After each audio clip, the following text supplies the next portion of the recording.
republic for which it stands one nation, under God, indivisible, with liberty and justice for all.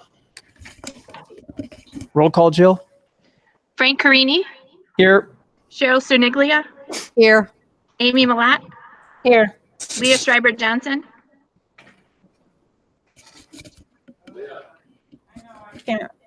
Here. Mark Verhalen, Darren Grabowski, Here. Jane Eichhoff. Here. Okay, hi everybody. I'll note for the record tonight that at 5:55 or slightly there before, all of our 3 newly elected or re-elected board members took their oath of office and had their signatures notarized before we commenced with this meeting. So congratulations to Jane, Amy, and Mark on their return to the board. So welcome, and here we all are. Thank you. So to begin tonight, right, we have our election of officers. So this is one of the items that's going to be particularly odd for those co-presenters who are watching at home tonight, because what we do is every board member has a stack of ballots in front of them, okay? So I, with my giant Purell, right, will make my way between everybody after they nominate whomever they want for president first, right? So we'll vote first for president, then vice president, then clerk, then treasurer. And this can take a long time sometimes. What we do is everybody takes their first ballot. They write down who they want to occupy the office of president. I make my way around the room. I tabulate the ballots, and we're looking for a majority. So we need 4 votes. If we don't get 4 votes on the first round, we do another round and another round and another round until we get our people. Right. So if everybody understands, you can get your first ballot, you write down the name of who should be a board president for the next term, and I come around and collect, and I'm going to troubleshoot a little bit in case we don't have enough paper or pens for everybody. So I won't be like talking or narrating what's going on, but soon enough, the big reveal will come. So.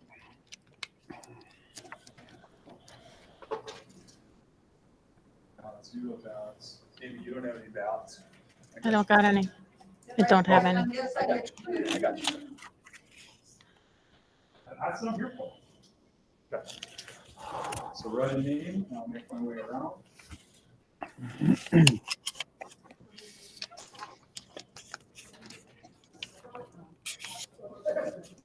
Sure.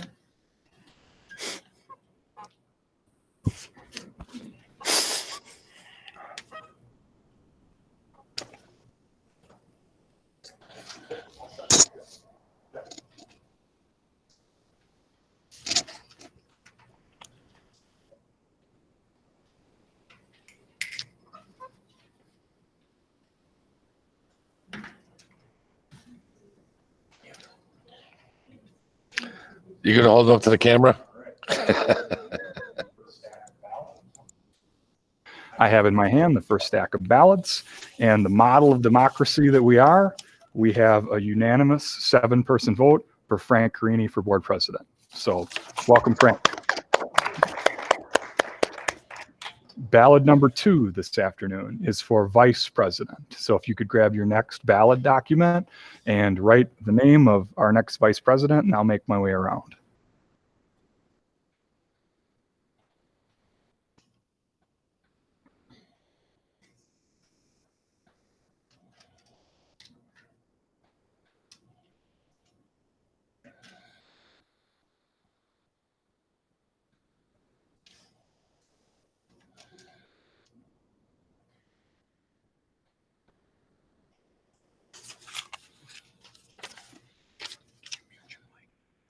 Hmm? Can you mute your microphone?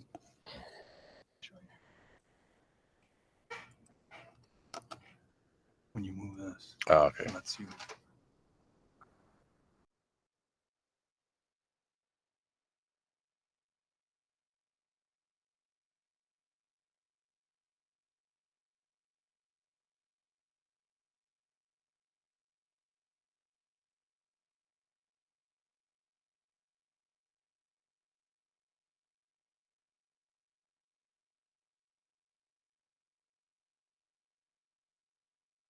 Okay, that's 6 votes for Cheryl and 1 vote for Jane. So Cheryl, congratulations, Vice President, Oak Creek Franklin Joint School District. Okay, now clerk, the clerk position. So your next ballot, clerk.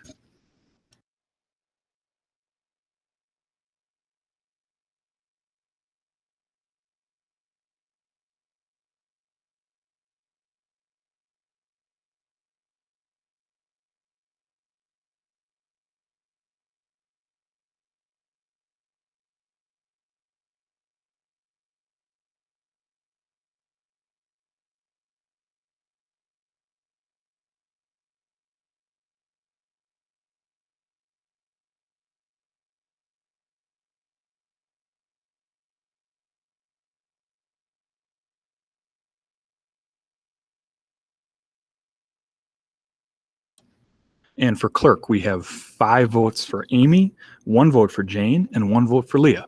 That makes Amy our clerk.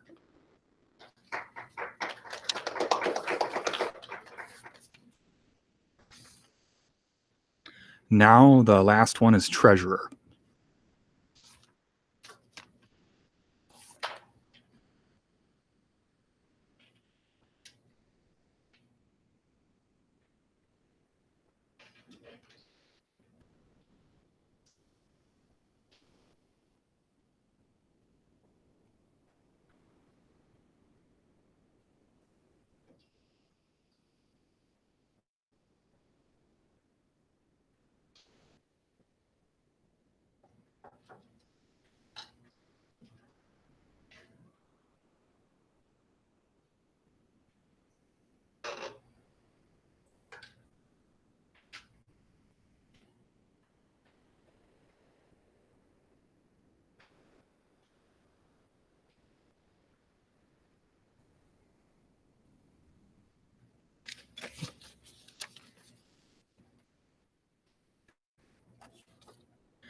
So our treasurer position, it's 1, 2, 3, 4, 5, 6 votes for Leah, 1 vote for Jane. So Leah is the treasurer for the board for this term.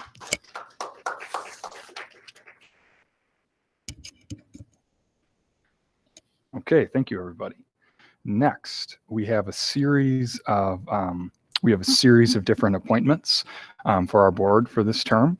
So the first one is the appointment of a recording secretary, and you note a suggested motion on there. So I'll speak for Mr. Creaney here and asking for someone to call for this appointment. I would like to make a motion to accept Jill Babu as recording secretary and Mr. Dan Anertl as deputy to the Board of Education clerk. Second that motion. All in favor, say aye. Aye. Aye. Opposed, say nay. All right, motion approved. Okay, appointment of CISA 1 board representative for CISA 1 annual convention of school delegates. So again, we have a suggested motion, and we could talk a little bit about who wants to do that or call for an individual to be nominated.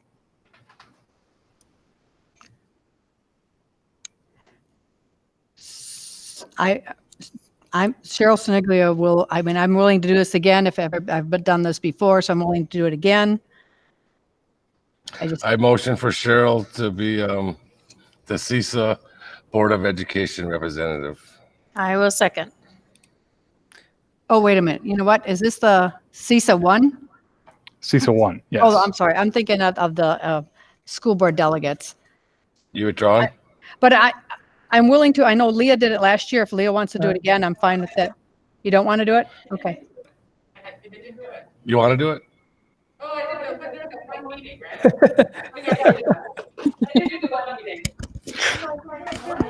So we could say the commitment for this appointment is relatively light. So this is it's a leadership delegation, but it's a small one. So we have what do we have? We have a motion on the table for Cheryl to attend this annual meeting and a second from Darren. Do we want to move forward there? Unless there's somebody else that wants it, that's fine. But I'll take it if nobody else wants it. Okay. Okay, any discussion? Sure. Leah's not on her mic. Can't hear you. I think it's just because you have your mask on. It's harder to hear. I would like to propose that we might be our CISA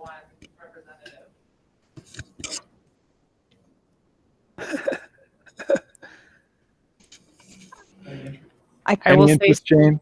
I would say similar to Cheryl, I'm happy to do it. It's not something that I have to do either, so. Well, I'll say this, like, I think there might be some other things down the agenda that Cheryl might be more interested in. Is it fair to say that that might be the truth, right? Cheryl, there might be some things further down that you might be more interested in. Right, are we talking about are we still talking about item number 6? Yes, yes. Okay. So, Yes, I would be, yes. yeah, so Leah amended. She said Jane might be interested in this, and I just thought maybe you want something a little further down. So then we should take a vote and defeat the first motion that was on the floor, right? Cheryl nominated that Darren, and Darren seconded that one. So we should have the vote on that and then do it again for Jane. No, if you make an amendment, you have to vote up or down the amendment first. Got it. Okay. So you calling for a vote then? Yes. Okay. So we're All in favor? all in favor, say aye. All in technically you have to restate what you're voting for. Am I doing Cheryl's or yours? Exactly. So he doesn't even know. So we need to make sure somebody restates the Yeah, thank you. motion. Okay. I'm confused of where we are. I can withdraw the Okay, motion. Let's pause for a second. Okay. So the most logical way to introduce this again, Leah, would it be for you to introduce the amended motion again for clarity, or? Sure. So the amended motion was to change the wording of the original motion from Cheryl Cerniglia's name to Jane Eichhoff's name, such that we would first decide whether we would want Jane to do it, and if that did not pass, then we would move forward with the original motion, which proposed Cheryl. Soniglia seconds the amended motion. Any discussion? All right, all in favor, say aye. Aye. Aye. Aye. Opposed, say nay. Motion approved. No, the Congratulations. amendment was approved. Now we need to vote on the motion with the amendment. Soniglia moves to approve Jane Eichhoff as the CISA 1 Convention School Delegate. Grabowski seconds. Any discussion? All in favor, say aye. Aye. Opposed, say nay. Congratulations, Jane. Thank you. All right. And congratulations to all of us for the lesson on parliamentary procedure. Well done, everyone. Okay. Thanks, Leah. So number 7, appointment of Wisconsin Association of School Boards voting delegate. So we'll need someone to suggest a motion to appoint an individual as our voting delegate to the Wisconsin Association of School Boards and another individual as an alternative delegate. And I'll note for the record that this is something that additional people have attended in the past, and not being named to one of these two spots would not preclude you from being able to attend. It's just if we have a number of people, I have to notice the meeting so people are aware that we're there. So Schreiber Johnson will motion to propose Cheryl Soniglia as our WASB delegate vote representative.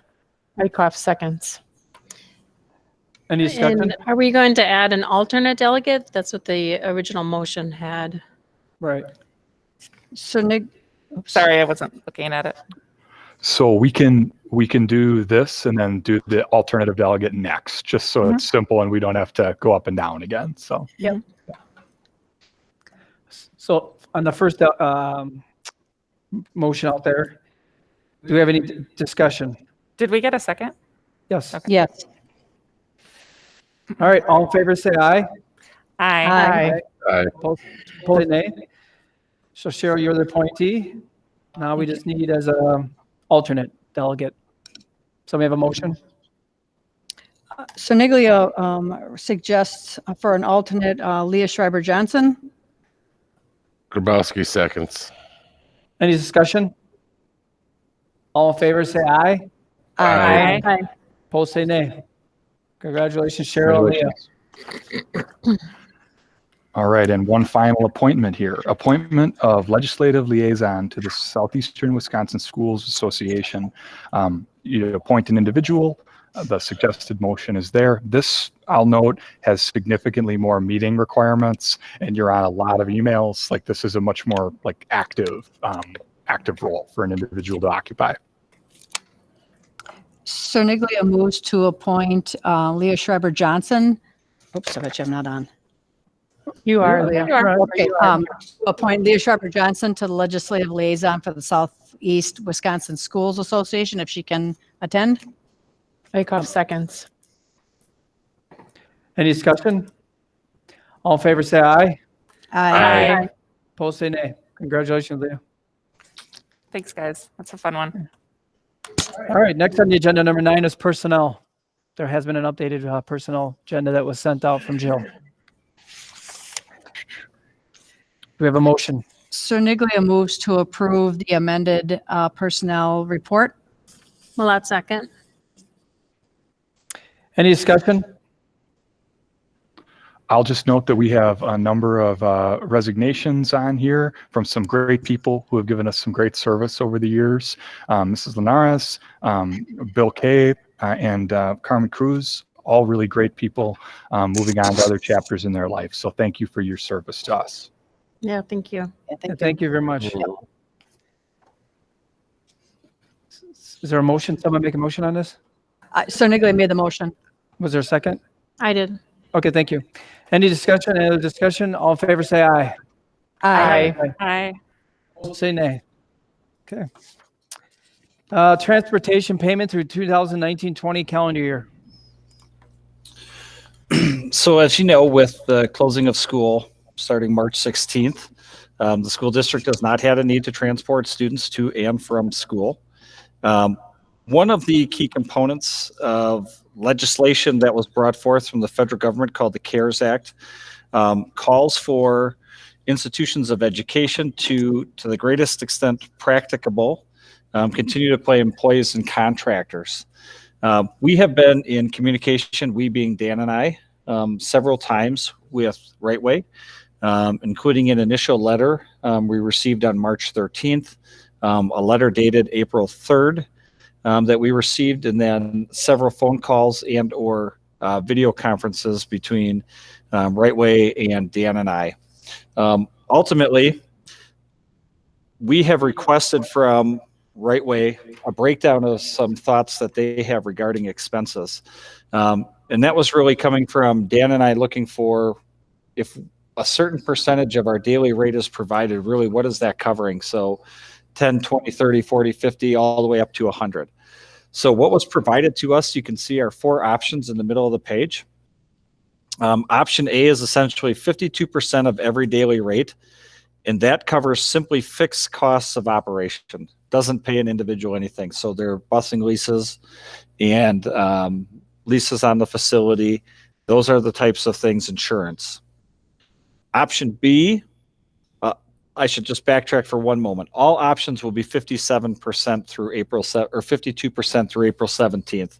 There will be additional percentage as we move through options B, C, and D. So option B you can see is 60%, and that is the salary for the manager and the router. So a router takes all of your kids and says they can take bus A, B, C, D, E, F, G, and we can make all of that work. The manager, very similar to a district level manager, is in charge of the bodies and trying to make sure the organization runs. So that's 60% of the cost. Option C adds dispatchers, mechanics, safety, and human resources, and that falls to 70% for that second half of the portion. And then option D would be adding back all full-time staff, including drivers as well, that would be run out of the Oak Creek hub. At this point, I know all drivers are laid off from that hub, and there's a myriad of other individuals laid off from the Oak Creek hub as well. And so that was part of the delineation between 52% for a certain period of time, and then maintaining that 52, 60, 70, or 90. A couple of things of important note. One, we are under no contractual obligation to pay. So when school does not run, we are not contractually obligated to pay. If we were, that would really supersede all of our need to meet here, and we would follow that contractual obligation. The second piece is we have been working with legal counsel, and one of the big concerns or biggest concerns that both Dan and I have is if Rightway is to receive some sort of federal funds through this, would the district be able to recoup those against what they've paid? And so our legal counsel would be working on that and ensure that that's in whatever language would be approved. So we're simply looking to approve or not approve a percentage tonight, and we'll take care of the legal language that will go with it to ensure that we would recoup funds should they be provided funds of any kind moving forward. Andy, if we, Wait, hold on a second before we ask. We got to have a motion.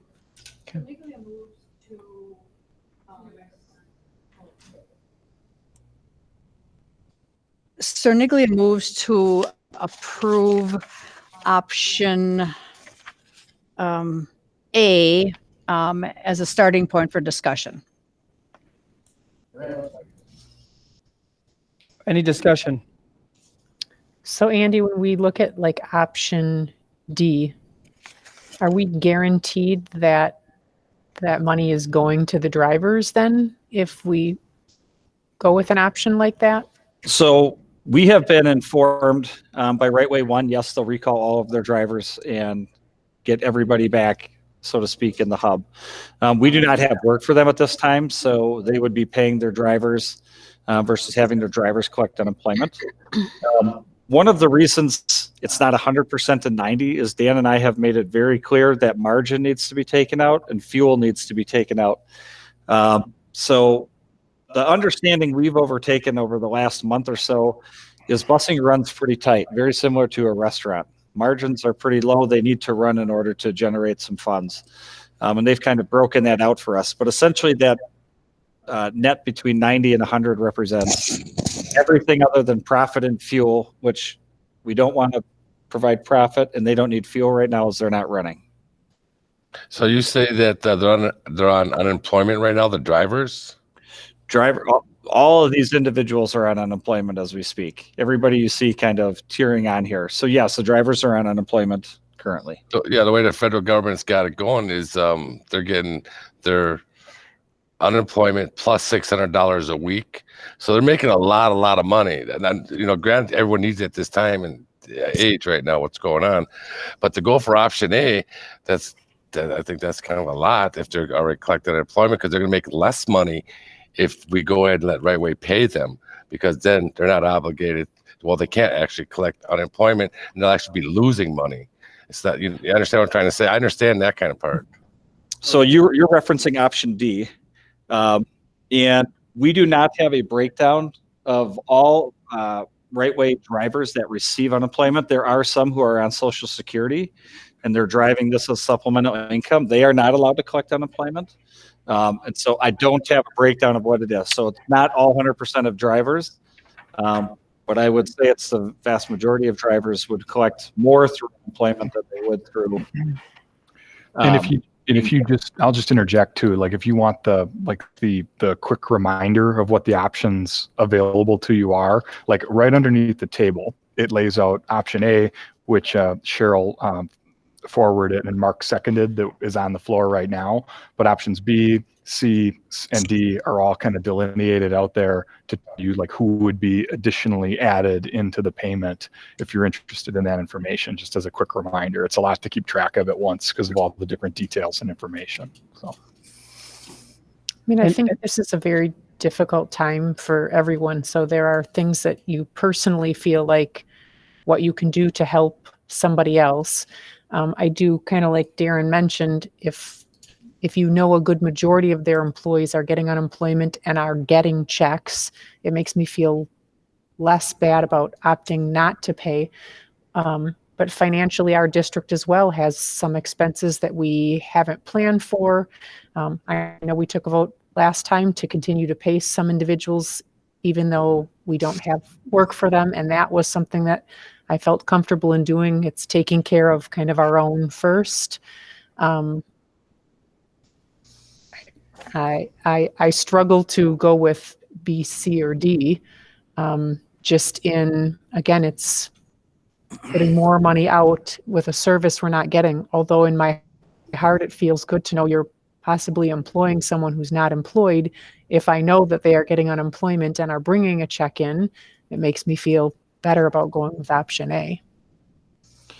Andy, do we have any information as to what other districts that use Right Way are doing in the same scenario? So there is a dartboard of choices that other districts have done. Okay. Literally from some school boards saying we're not going to pay anything, so have chosen and voted 0%, up through some boards approving 100% for a small window those first couple of weeks, and then backing that down anywhere from 60 to 90. So I would guess if I had to really pick, I would say the majority are sitting somewhere between that 60 and 70 range of what they're going to provide.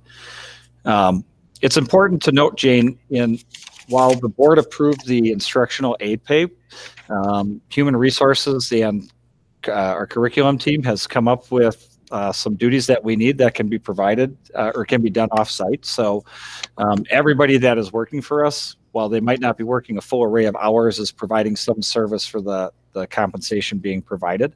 Wonderful. So that adjustment has been made. It just took us some time because of the grand scale of topics and rolling things out to devices out to our instructional aides as well. Can I ask as well, with option A being the lowest option at 50%, is that the lowest option because that's a recommendation from leadership that we at least do that amount? So first of all, the options were presented to us in percentage format coming from Right Way. And so again, Dan and I asked for some delineation of like, what do these things cost?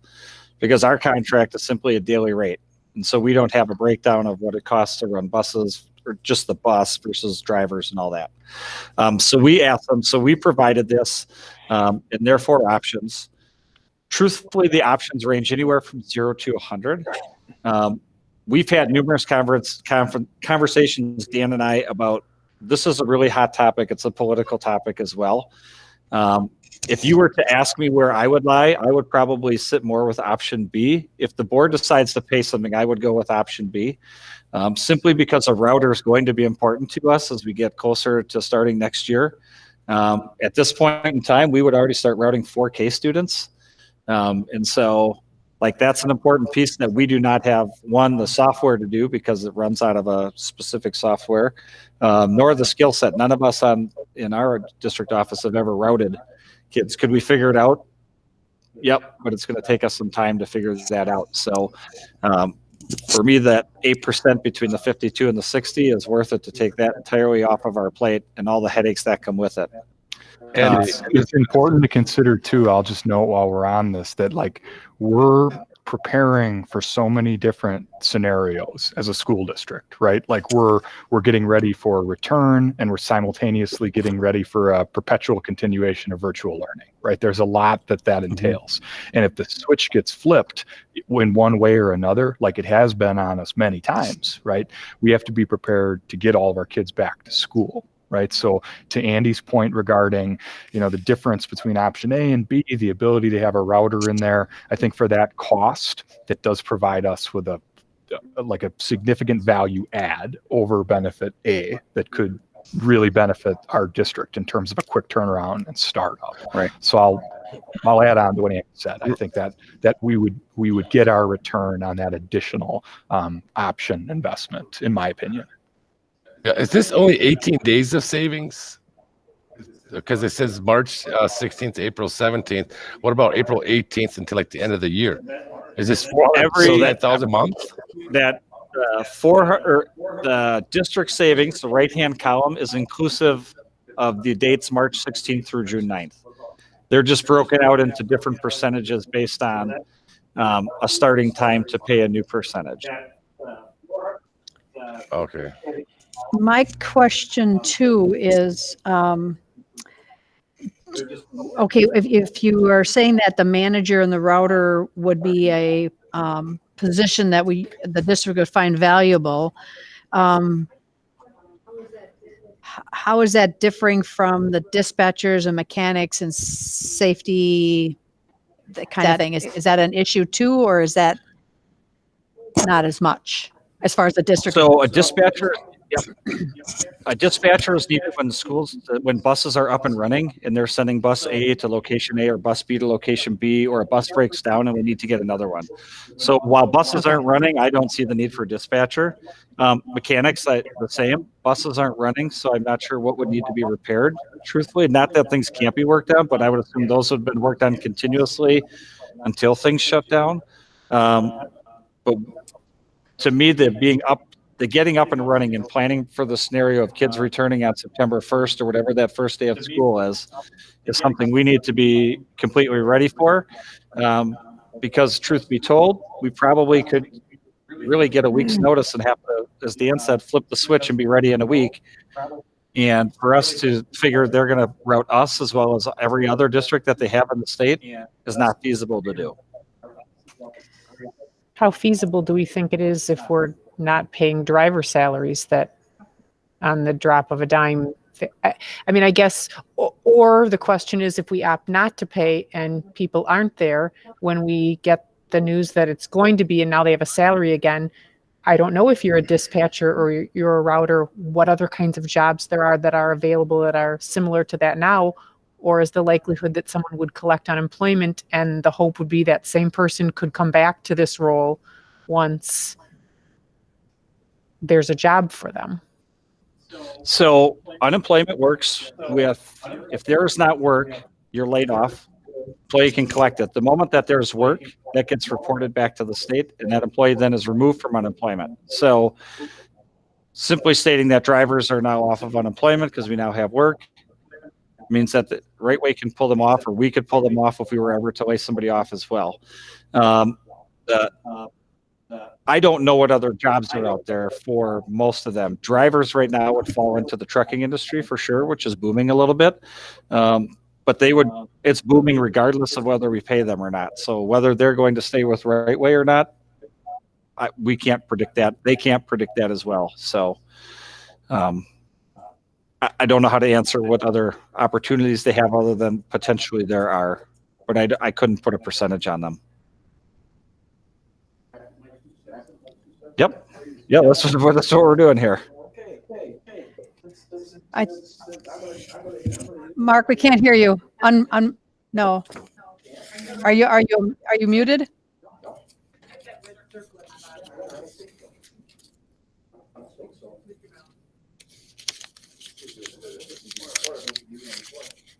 We're good? Yeah. I didn't press it either. All right. Well, I'm going to hit this from kind of a business perspective, I guess. First of all, the unemployment question, most of these people would be on unemployment as of the 6th of June anyway. So you got to figure it's going to cost the company 10 weeks of unemployment. As far as mechanics go, those guys are going to be working all summer anyway because the bus company through the state has to have all the buses ready to go for next fall. The state comes in and inspects all the buses, makes sure they're all in mechanics. So those things get worked on during the summer on the off season anyway. So the mechanics, dispatchers, and your router person, like I said, they're only picking up an extra 8 to 10 weeks of unemployment because those people would either be working or on unemployment anyways come summertime. So the way I look at it with option A, you're giving them 50% of their operating costs, which you could argue that's fuel and whatever, but there's a lot more to operating any company, especially with vehicles like this, because you don't really know what your daily operating expenses, and I would doubt that they put in here like a rolling average of, engine repairs, transmission repairs, tires, grease and oil, all the rest of it. So you can't break it down and just say fuel. So 50% of their operating expense, which is essentially zero because you don't have any of these engine, transmission, tires, grease and oil, all that stuff disappears. So in my mind, they're getting 50% of their operating expenses, which fall greatly because they don't have any other expenses. And whatever they're saving on the actual operating expenses, they can surely afford to keep their router, and their mechanics are going to be back to work anyway because they got to have the stuff ready to go for next year. You know, I think myself, our first obligation here is to the taxpayers. We're supposed to be, you know, minding the taxpayers' money here as best we can. I think the 52% of their daily operating expenses is well within the margins where they're not going to make money, but they're not going to lose any money either. A lot of their expenses are off the table because they're not operating at all. I think that they can probably make things work at the option A level just fine. And I know if I was a company and all my expenses disappeared and I was getting 50% of what I had and didn't have to worry about anything else, I wouldn't be real happy, but I wouldn't be depressed either because that's going to sure tide them over. And in their mind, hopefully in fall, we're going to be back to normal. It's going to be business as usual. So, I mean, it's like everybody else. They got to take a little bit of a hit for 10, 12 weeks, maybe at the most. Then they start getting stuff ready for next year anyway. So in my mind, I think that the first option A is a very fair offer by the district. And like I say, we got to look out for what the taxpayers are expecting us to do here too. You can't just give money away to people that are not really doing any work for the district, because we're, you know, I always say this, we're running on a tight budget ourselves, and whatever we can save, I mean, if it's something at a later date, we can give them a little bit extra at the end of this. You know, I'd be fine looking at that too. But you know, from the get go, I think we're good with option A. That's why I seconded it. All right, go ahead. My concern, after having a little bit more detail, is, well, Mark, I sort of understand what you're saying, that they still have to make sure their buses are safe and they have to have mechanics, so they'll still have to pay them anyway. My concern is the manager and router. That might be something that they could very easily tell the district, we're not going to take that responsibility on. You'll have to do it until we can get somebody. Or, I mean, I feel that that's a pawn maybe that they could play with us. Maybe not. I hope not, because we've had a good relationship with them. So I'd be more inclined to want to amend my first motion to option B. So Dan, should we vote on the first option first? Could I request, for the purpose of the record and the notes, that someone call for a vote on the motion on the floor so that we could come back around this again, just for the sake of clarity, like the amendment of motions and stuff. Like I apologize. Maybe it's just my naivete with the parliamentary procedure here, but like, I just want to make sure the record's nice and clear. So I would request that somebody either call for a vote on this one and then we redo it or something else. But Well, there was a first and Mark seconded. right, there's a motion on the Yep. So Right. I've So got if we one had- more comment before we So quit. somebody just has to call the question. I've got one more Go ahead, Mark. Go ahead, Mark. As to Cheryl's comment, you know, these people are on staff at the bus company right now, unless, and I would take it that they're very valuable and an integral part of that company, and they're not going to let these people walk away and all get a job for, you know, the other bus company. They're not going to leave, and they're going to make every attempt possible to keep these people there because they know that they got to have them to make things run for next year, regardless of what we do with how much we're going to pay them. So, you know, I don't think there's any need to go to any other option here. I say we're being fairly benevolent because at the beginning of this, you know, the options were put out there by Andy. You could have went from 0 to 100%. We're giving them more than 50% of their daily operating expenses plus, and I don't feel there's any need for us. Again, we're working for the taxpayers here, and if it comes to a point later on in the summer where we have to throw them another bone to keep them on, and you have to remember too that this is a big contract for that bus company, and they're going to stay here regardless because they don't want to lose the business. Okay, so Schreiber Johnson calls the question. What? Schreiber Johnson calls the question. It says I'm not muted. I don't know if I'm. And hear Sir Niglia seconds the call the question. Okay, so the first question was option A, Okay, we're going to do roll call. Jane? No. Mark? Aye. Darren? No. Amy? No. Cheryl? No. Leah? Yes. And I abstain from the vote. Can I ask why? I have a professional relationship. Okay. I'm just going to clarify. I agree with Mark, but To clarify right now, we need to put another motion on the table. Yep. Okay. So, So Niglia, excuse me, so, point. Motion is defeated, right? So call for another motion on the so, topic. so Niglia moves to adopt option B. Grabowski For the- seconds.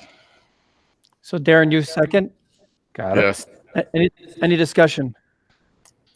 Hey, roll call. Jane? no. Mark? No. Darren? Yes. Amy? Yes. Cheryl? Yes. Leah? No. And I abstain. So sorry, That's 3 to 3, 3 to 3. tied.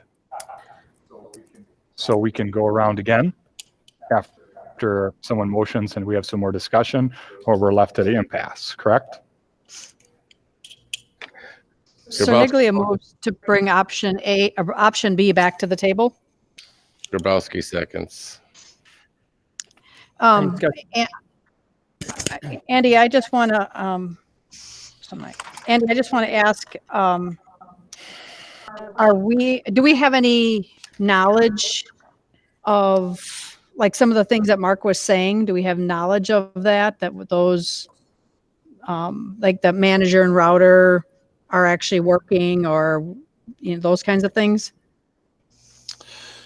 I definitely know that the router is not working. We have been working with some higher level right-way people, so I'm not sure if the branch manager or terminal manager is working. We have been working with the higher ups in communication. And truthfully, with school not running, I wouldn't have a need to contact the manager at this time. And so I don't have an understanding, truthfully, if the manager is working or not.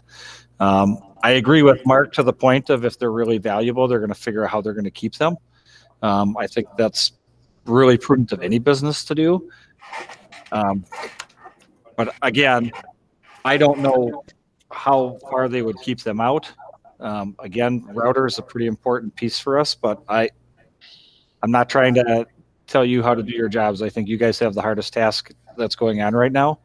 But router is something we would use typically earlier than most other positions when we're thinking about the upcoming school year. And I guess Go ahead. And Go ahead, that's my concern, is that I feel that those positions are pretty valuable, especially in getting ourselves up and ready for the first day of school. So that's why I feel pretty strongly that those would need to be included in there. And I think we are doing our due diligence by looking at the taxpayer dollars, and we were talking about a difference of $40,000 or $50,000. I mean, yes, that's a lot of money, but in the grand scheme of things, it's a smaller amount. And I think it for the benefit that we're going to get from that, I think it's worth it. I mean, can you guys hear me? Yep. So my thought on that, and I don't know a lot about bus companies, but I don't feel like I need to, because that's not what we're running here. We're running a school district, not a bus company.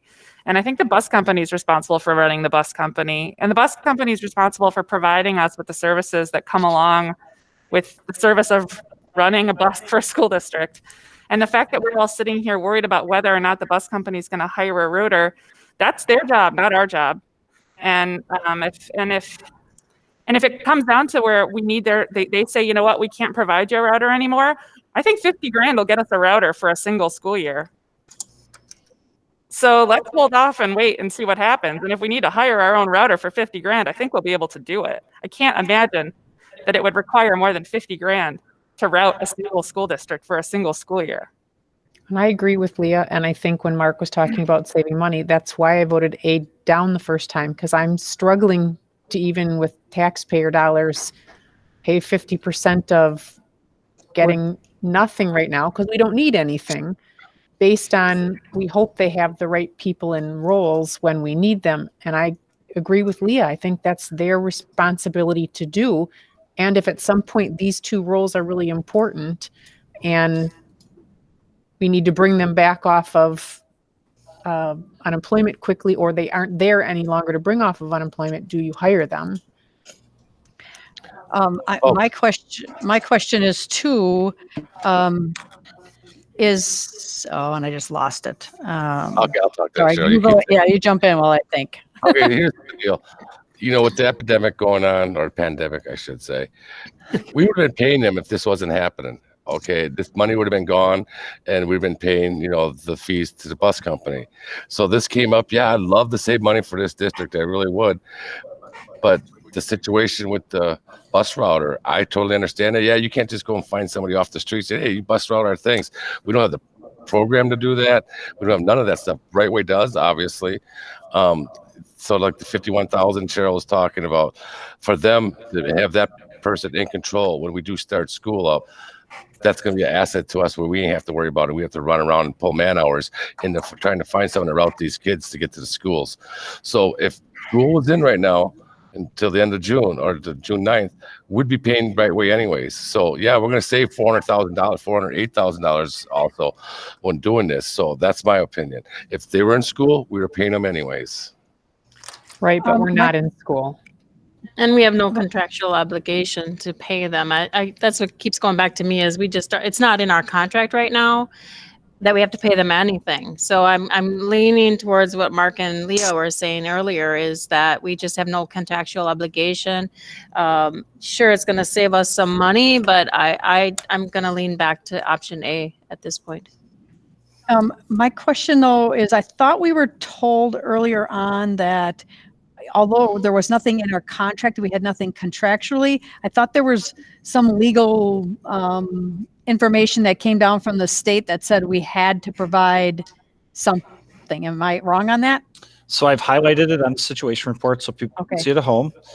This comes straight out of the CARES federal legislation related to the stimulus, which says the local education agency, state institution of higher education, or other entity that receives funds under Education Stabilization Fund shall, to the greatest extent practicable, continue to pay its employees and contractors during the period of any disruptions or closures related to coronavirus. So there's a couple of pieces in there. One, education stabilization funds come in the form of the $13.2 billion provided to public schools. That's been dispersed to the state to subsequently be dispersed to school districts. At this point in time, we have not been notified of any dollars we'll receive from that. I'm quite positive we'll receive something, but we don't know how much that's going to be. So we probably meet that threshold. The second part in here is to the greatest extent practicable. There is no other guidance inside of the CARES document that explains to the greatest extent practicable. And so you could argue anything from 0 to 100%. And Dan, as a licensed attorney, could take either side and argue it and litigate it and win either side of that. So there's language in it, but the language is vague. And so while we probably qualify for it, the language to decide what practicable means, again, is very vague and nondescript. Right. And that's why you have a host of options to choose from, up to and including the recommended motion of I do not recommend payment. So you have a wide range as a governing body to make this choice. I've got a comment yet. First of all, let's look at the money they're going to get. 52% of their operational expenses, excluding wages. Like I said before, they're only absorbing 10 weeks of unemployment because all the bus drivers go on unemployment as of the end of school year. They probably employ their router person and their mechanics and stuff through the summer, like I said. So you have to realize that this whole window of people that are unemployed, it's a 10-week stretch of unemployment for, you know, a certain amount of people, whether that number is 100 or 125 or 50. I don't know how many people they employ over there. But on the backside of this thing, we're giving them 50% of their money. But I got two businesses I run myself. All right. One is excavating and trucking business. All right. So now if somebody tells me, well, we don't need your trucks anymore for the next 3 months, guess what? First thing I'm going to do is call my insurance company, cancel insurance on 450 buses for 10 weeks or 10 weeks early. So they save all that money up front. Second thing I'm going to do is I'm not going to license them for the quarter. So they're going to take all that license money and put that in their pocket too. Third thing, they don't have any fuel expense. They don't have any oil expense. They don't have any parts expense. And when you're running 150 or 250 buses every day, believe me, that's a big chunk of money. Because every time you put an oil change in a bus, it's probably 6 gallons of oil. You know what it costs to put your car, you take it in, you get 5 quarts of oil and a filter, it costs you $25. So just magnify that times, you know, if you get it done at an oil change place, so I'd say it costs you $20. I'll give you the benefit of the doubt. It's $20, but it costs you 10 times that. But it costs, even if you have people on staff to do that, you know, just the fuel filters and oil filters and all the stuff that comes with it costs a lot of money to do it. Believe me, I'm in the business, I know. So not only are we getting them 50% of their money, but they're saving a lot of money up front here for, you know, not running those things at all. They're all sitting in a lineup. They ain't, the only thing that they probably got to eat if they got payments on brand new equipment that they bought, which, you know, that's into the business model anyway. And if they got payments to make, you know, like Leah said, it's not our business to be running a bus company. It's our business to be running the school. And I'm not paying somebody's expenses because something happened that we didn't have any control of. So that's as far as I'm going. Well, Mark, I'm with you. I guess I'm just even questioning whether or not we even need to pay 50%. So I'm wondering if I'm being benevolent. You know, and then how do you decide whether you're I struggle with, if I say I'm not even sure we need to pay 50%, what's the threshold for why 40, why 30, why 20? Like, well, I can give a kind of an argument as a business person too. Do we want to be a viable company and want to come and deal with Oak Creek again come next year? Because they can walk too. You know, they can say, well, you know, Oak Creek treated us like garbage. We don't want to bid on the bus contract for next year. So, you know, there's some, you know, good to be said that we're giving them a certain amount of money that we don't have to give them. So, I mean, you got to look at it both ways. Right. But I'm just struggling with where's that line? Where's the making good faith effort? And if 50 is the good faith effort, 50 is the good faith effort, but 40 or 30 or I don't, you know. I mean, I think that we didn't come up with these numbers, they did. So I think that they presented us with what they would like accept as a minimum good faith effort was the 52%. I mean, that's the line. The line was provided by the company and they said, look, we'll forgive you if you give us this. We understand the situation you're in too. I think if we go below that, then yeah, we might be risking hurting our relationship. But I think that 52 is like about as close to the middle as you can get. Yep. So I think that was the right option for us, and that's why I voted for it the first time and voted against going any higher. Can't hear you, Amy.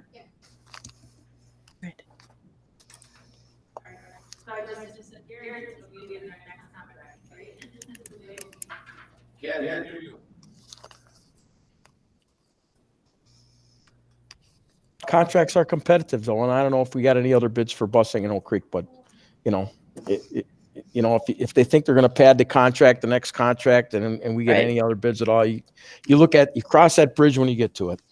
I think what Amy might have meant was that they're going to have a pandemic clause in their next contract. Yeah. Exactly. Thank you. Now that my microphone is working, Leah said what I was going to say. So Mark's point, every contract is negotiable, but I have a hard time believing that any busing company in the country is not going to try to write that into every contract moving forward, because they base their yearly costs on 176 days of operating in Oak Creek and Elmbrook and Mequon, Thiensville, and La Crosse and whatever other districts they happen to have. So again, it's negotiable, but I have a hard time believing that might not be a hard stance for them too. So I don't know, but it's a fair point on both sides. Well, then I will make a move. I'll repeat what's on the floor right now. So option B is back. we have on the floor again. Currently on the floor. Cheryl motioned, Darren seconded, and if anyone would like to call for a vote, they can at this time. Call the question. Schreiber Johnson calls the question. So Nick, Okay. I'm sorry, Cheryl. so Niglia seconds. Thank you. This All is right, for B. For Is this B. for option B? Okay. Correct. Roll call, Jane, No. Mark, No. Darren, Yes. Amy, No. Cheryl, Yes. Leah, No. Ting. Okay, so Now now I will make a motion another again. motion. We're ready again. I'll make a motion What was the for vote? option A. I'm sorry, Cheryl asked me to repeat the vote. We had 4 votes no, 2 votes yes on option B. So I'd like to just ask a parliamentary procedural question about whether we can actually recall a question that was voted no at the same meeting. Only the person that voted for it. Anybody that voted for it can readdress the question. I know a little bit. I've been around too. Mark's been to a few of these in a couple of different settings. So could someone who fits that characteristic, if we're so moved, come back around that? Verhalen moves to readdress the question on option A. Can I Is there a second it as not someone who? Yep. Okay, then I will second that. Any discussion? Okay, roll call. Jane, Yes. Mark, Yes. Darren, No. Amy, Yes. Cheryl, No. Leah, Yes. I abstain. And that makes the motion carry. 4 votes yes, 2 votes no. All All right. right. Next on the agenda is act to approve insurance of individual teachers' contracts.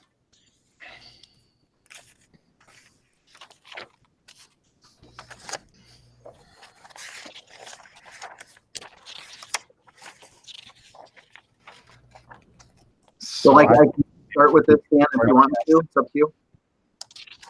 And I see them on my screen in all the windows. Whenever you're ready, Troy.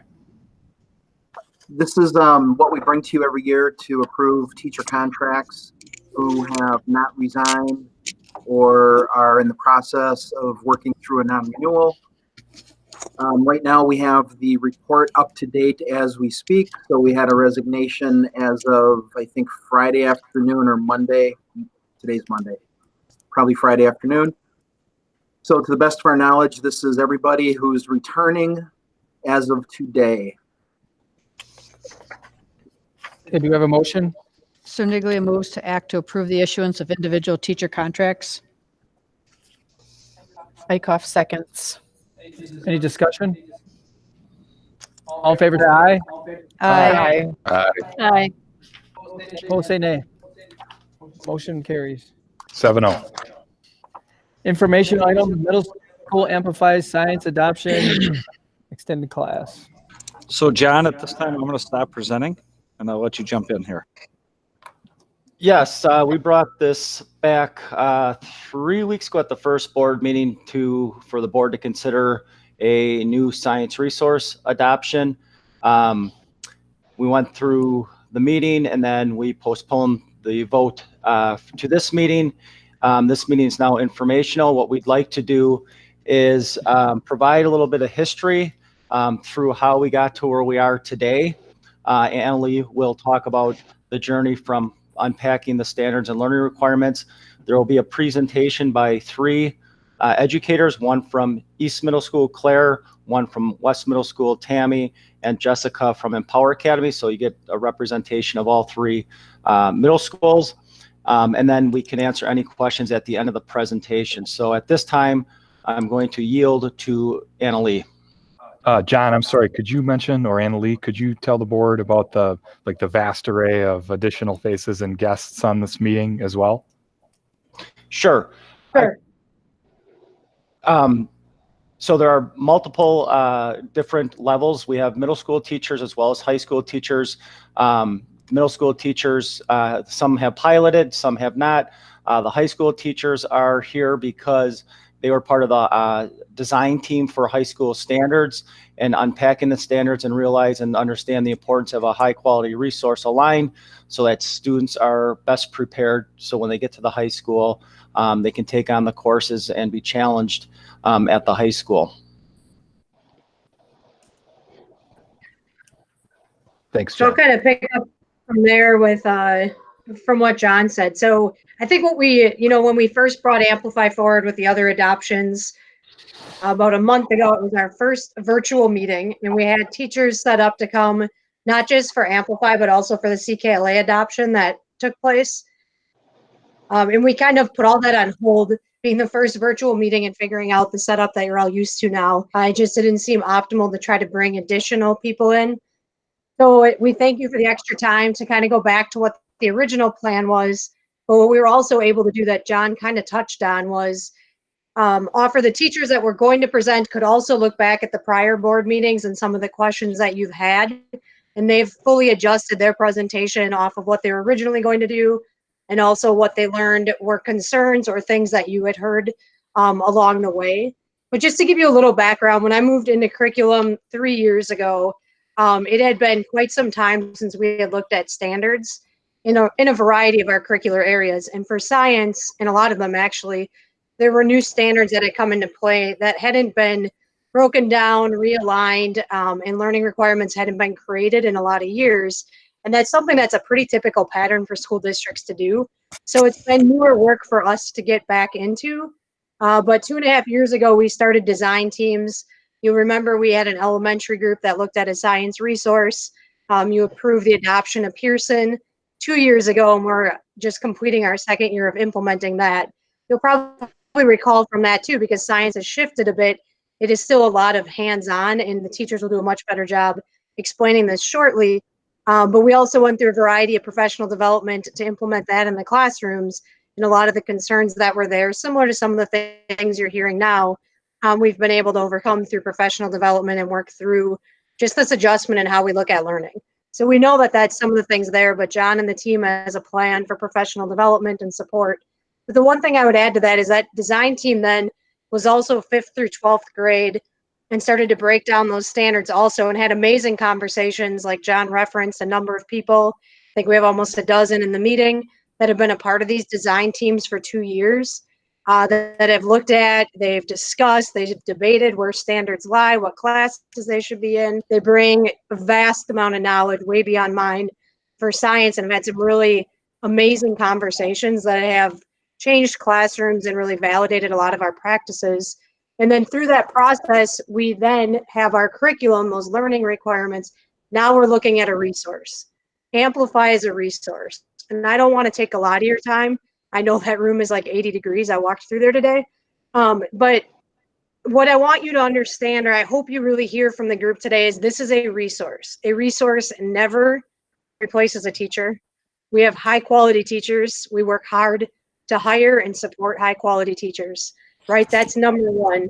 And what they're going to be able to tell you and see with any resource is the idea of a resource adoption is to build equity, but to have one tool that gives us most of, but not everything we need. So teachers know that at times we may find a learning requirement isn't met by Amplify, and we're able to go grab something else that maybe meets it better. Or we might have an experiment that we've done, a hands-on activity for a variety of years that we know works well because no resource outplays the years of knowledge we have in the classroom. And they know there's that ability to use it and to work together professionally around that. So I think that was one thing I heard through the last couple meetings. I want to make sure we know a resource gives us a tool to go to for most of what we need. But there will be opportunity to supplement professional judgment that comes from our teachers, because that is the number one piece of whatever, of any teaching tool we're using, whether that's CKLA that you adopted a couple weeks ago, whether that's Amplify. I think the only other thing I would add to that, John already said it, we have 3 middle school teachers with us tonight. We have more teachers with us not presenting that also piloted, that can answer questions at the end. We have a variety of high school people. They may not be as much into Amplify, but I know from who I can see in the meeting, they're very much into the curriculum and how we've aligned that and worked together, and how they've been the biggest voice in that. So I ask that you just listen openly to what they're saying, ask the questions at the end of the things that you may have heard from Amplify, and hopefully we can, move forward with discussion from there. So any questions for me of the process over the years prior to Claire, Jess, and Tammy taking over? All right, thank you. Go ahead, Claire. Okay, can you hear me? Yep. Okay, great. So yeah, my name is Claire Laverty, and I work at East Middle School. I'm an 8th grade science teacher. And so I just want to start by sharing some of the overview of how we've experienced Amplify so far this year, and taking it through in comparison to that original resource that we currently have. So our current resource that we do have was adopted in 2000. And what we see here are those different types of resources that were the different components we want to compare our resources to and what we need. And so we can see that the current resource that we have is learner and teacher usable, but are we really using it anymore? The reality is we're not. It's very rare that we look at those books that we do currently have. And so we're looking for that new option of resource. And so we're looking at now how Amplify measures up to some of those really big components. Some of the ones we'll really talk about a little bit more tonight are going to be how it really aligns to that phenomena-based approach, which is talking about the idea of creating a real life science experience and how to continue to have engagement and interest in science so that they could see how this could tie to their future life. And then we'll also really be talking about how it really ties to our state standards and to those different 3-dimensional learnings. And so this is a list, and I know it's not easy to see on our screens at the moment, but I'll kind of talk through a few of them.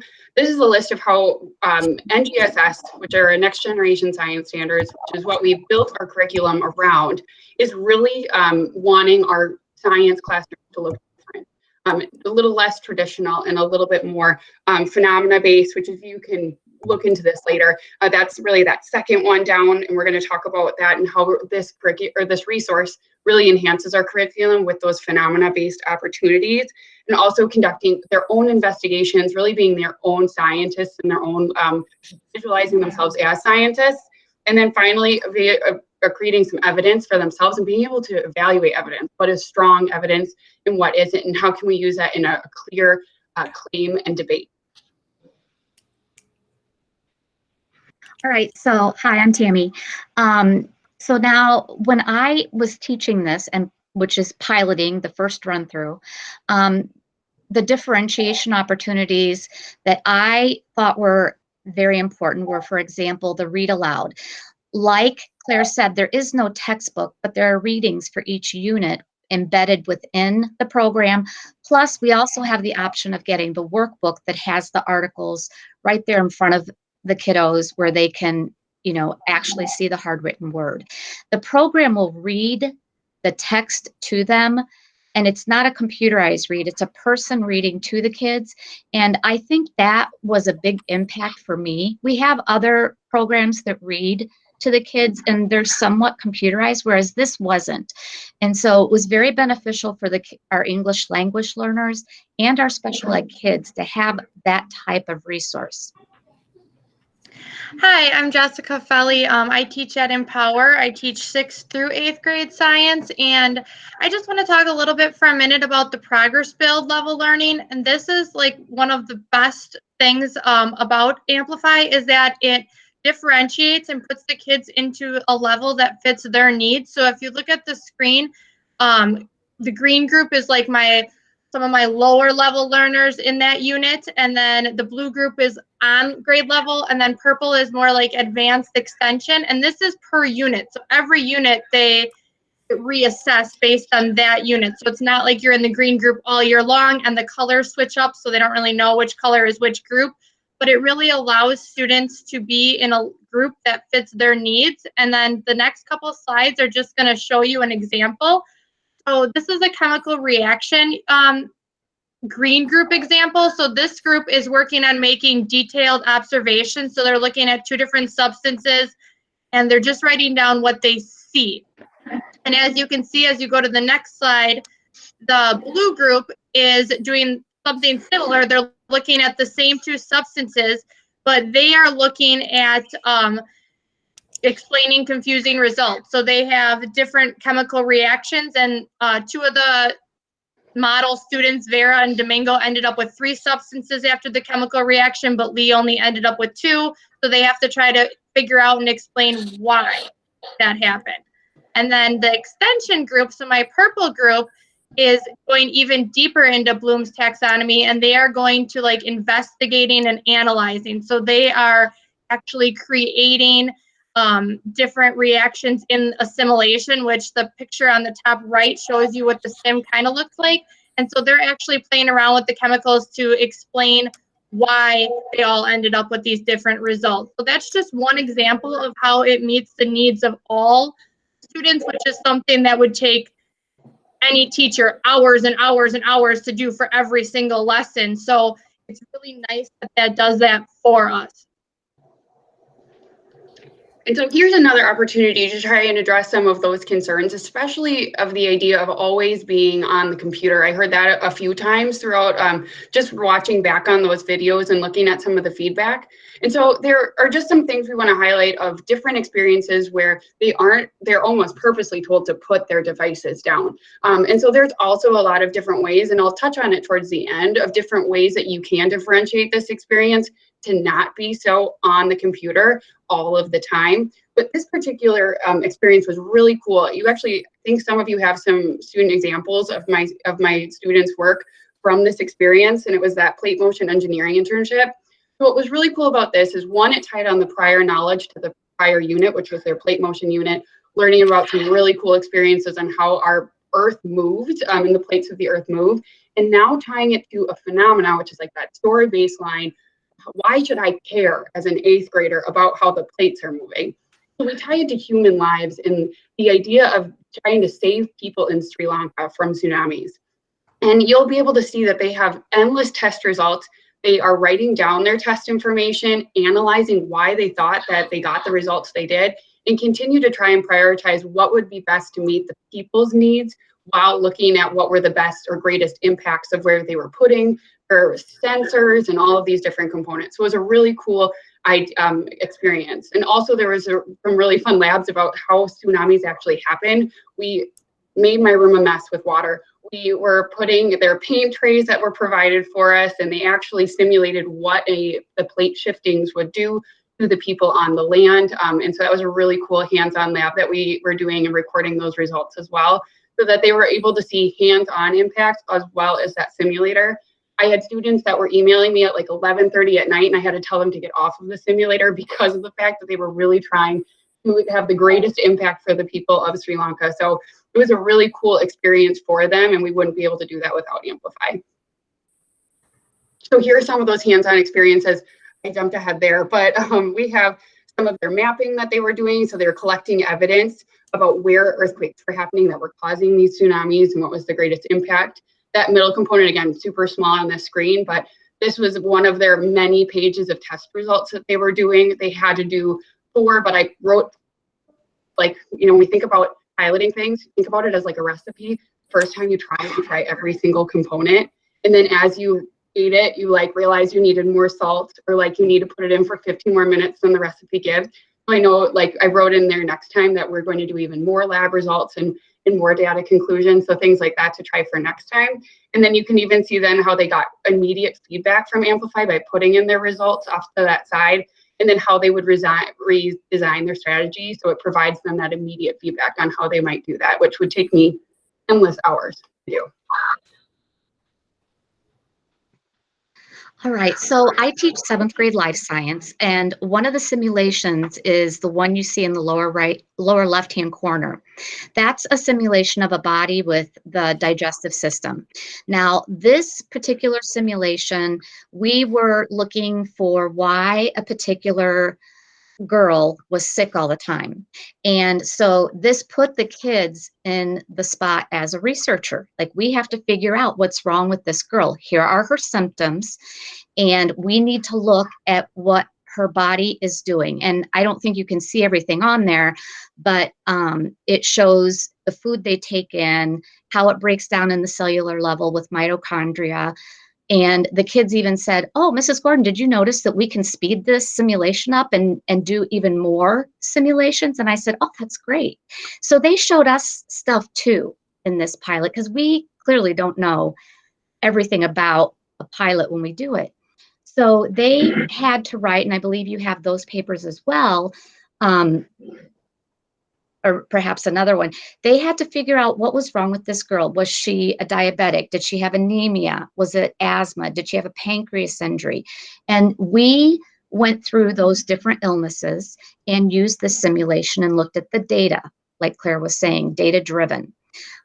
I also presented to the kids, I said, you know, when I taught this unit last year, I did it, we would talk about cells, we would make a cell, we'd talk the function of each part of the cell, what they would do. And I asked them, did you like doing the research where you were the scientist? Or would you have rather done something along those lines, learning more about a cell? And they said they like, I think because it made them feel more mature perhaps, this phenomena of being an actual scientist and not just studying, you know, some of the parts of a cell, for example. So they did an awesome job on this simulation. And this is something that I could never simulate myself in a million years that they've done for us. Also, the metabolism unit has the simulation model with the person on it, where you diagnose medical issues, as I was talking about. Then another unit is the traits and reproduction, and it's a genetic researcher. And so they had to figure out if we had to find tendons in the human body, would spider silk be a solution?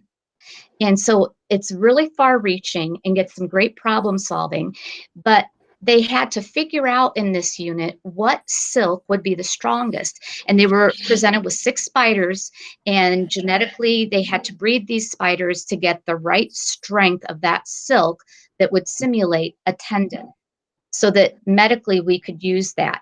And they enjoyed it, as did I. They discovered things that I hadn't discovered going through the simulation. And so I thought it was very powerful. Again, something that I would not have been able to do as a teacher that Amplify had done for us. And another thing on the traits and reproduction, like any resource, there's always things that, you know, can be improved and you can supplement. For example, they didn't really go through Punnett Squares as much as I would have liked, so I added a lesson on Punnett Squares. They were saying like 75% chance of getting this trait, and the kids didn't really understand, where is that coming from? Where is this 75%? So we spent a day on like, this is how they figured it out. Here's a Punnett Square, and we went through that. Same thing with like dominant and recessive. They talked a lot about it with the spiders, but they didn't make the connection to the humans. So we spent a couple of days talking about like dominant doesn't mean more common, it just means overpowering. And we talked about like hitchhiker's thumb, widow's peak, things like that. And so then they got to see the difference in dominant and recessive in humans as well. And on the metabolism unit, I actually did the flex extension. Every unit has like these flex extensions where you can extend the lesson even further. And so the extension for the metabolism unit was these rescue workers were trying to save people of a natural disaster. And so my students had to create like metabolic nutritional bars out of certain ingredients. So they had like to choose between nutritional yeast, wheat puffs, honey, chocolate chips, milk powder, and their goal was to make it as cheap as possible, taste as good as possible, and meet the metabolic needs of both the rescue workers and the injured people that they were saving. And I will tell you that I had students go home and like continue to research it and come back and be like, I think if I mix these 5 ingredients, the best bar, it's going to meet all this criteria. And so they were super, super into it. And it was, again, something that, I mean, they loved. They were hands-on. They were messy. It was honey super sticky, by the way. It was everywhere, but they had a great time doing it. This is another thing that I really love about Amplify. It's a science seminar. It's kind of like a Socratic circle, and the students run the circle. And so this one particular unit that I found to be really, really powerful was a young man named Jordan Jones. He's a fictional character, but it's based on like real life phenomena. So we had to figure out what his increase, how he increased his cellular respiration and improved his performance. And so they had 3 claims. It was, did he increase his cellular respiration by blood doping? Was it a change in his pre-race meals? Or did he train at a higher altitude? And so they had several evidence cards, and they had to look at evidence, state their claim, use evidence to support it, and they went back and forth like that. My class was pretty split. A lot of them were like, he was blood doping because according to evidence card N, and then another student would be like, but no, look at evidence card L. That shows that because he trained at a higher altitude, that's why he increased his performance. And it was just a really powerful thing to see where the students actually ran the class. This is an example of my one of my PDSA cycles that I do with every unit, and Amplify fits really nicely into that. If you look down at the study, like these are the things that the students said were big pluses in this unit. They liked the models, the simulations. They said they were really helpful. The lab on how energy was released into the cells was really helpful for them. They also talked about evidence gradient. Amplify has this evidence gradient that helps them sort evidence from strongest to weakest. And then they would have the debate based on their evidence, which also went really well. And as you can tell from the data, the red kind of shows that at the beginning, at the pre-unit assessment, not many of them really had any background on metabolism. The critical juncture is kind of like a midpoint check. The end of the unit assessment is after that unit, and then I still continued on with an engineering internship. And by the end, you can tell the red is decreased drastically, and most of the students are blue and green, which is proficient and or proficient or advanced. Another really great thing about Amplify is that they do a lot of debates, and we use that. My language arts partner uses that for some cross-curricular connections. So he'll then assess like argumentative writing based on the science content that I taught. So we're using one activity to hit multiple standards at the same time. And so this is really talking about the plus delta that I know was shared with, I believe, all of the board members, if I am understanding that correctly, of things that back in, I think it was around January time, that we had all really come together and say, okay, what is working and what are our biggest concerns or challenges so far?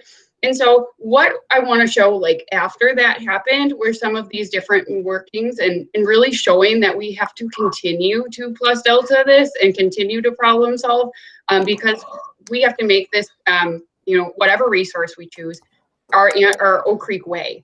And so what you'll see kind of in that middle section then is kind of how we took the bigger themes of what are our biggest challenges moving forward with any type of resource, including Amplify, and then what are our ways that we can work to try and modify that for it to meet the needs of like our teachers and our learners.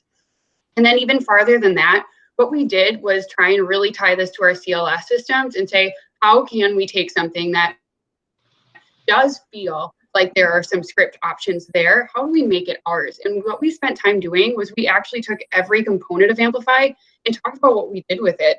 Most, I think every lesson actually starts with a warm-up. There were 5 different ideas in just like 15 minutes of how we would approach the warm-up differently or have approached it differently. And this is just in the few months that we've been working with it. There's one video that kind of kicks off the phenomena for every unit. And there were 4 different ways that all of us were interpreting and using that particular idea differently. And so this is just a starting point. You can even see that we're still working on it. And that's what part of our professional development will be continuing, is how can we use Amplify to enhance our curriculum and not necessarily have it dictate our entire curriculum. And so this is just some data to show us throughout this process. We've been able to also get some actual data to show our consistency throughout our district. We were also able to compare this to state data and national data through these benchmark assessments, which is something that as a science department, we have not had. And so we've been able to now have bench assessments, and even with implementation for a pilot, it's messy and you're trying everything and not everything goes great. We can see that even with those kind of messier experiences of just this one year, we can see that those students who are in those Amplify classrooms are being or performing at a higher rate than those in general without that. Some of these benchmark assessment questions are really high level and really are tying a lot to those same type of science questions that are asked on the Wisconsin Forward exam, with that phenomena-based storyline behind it, and also then forward to those high school assessments. And so here are some, and I know that these are provided for you, and so these are just some of the testimonials of educators, not just the three of us that have been able to share some of those experiences, and you should have all of them in front of you. And so just kind of those final words of Amplify is not a perfect end-all be-all, everything is what we need, but it is a resource that really is able to enhance our curriculum that we've worked so hard to build as a district.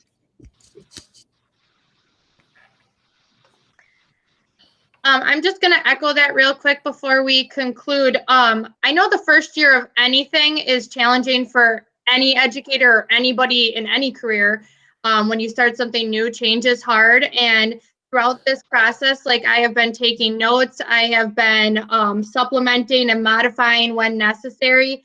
Is Amplify 100% perfect and has everything that I think students should know? No. But I think the pros of it and the simulations and the things that I could not provide for them without Amplify far outweighs the little bit of supplementing that I need to do. So I honestly don't know what I would do next year without Amplify, because the students have had such a rich experience with the simulations that not having those, I feel, would be detrimental to my students. And I just want to echo that same thought.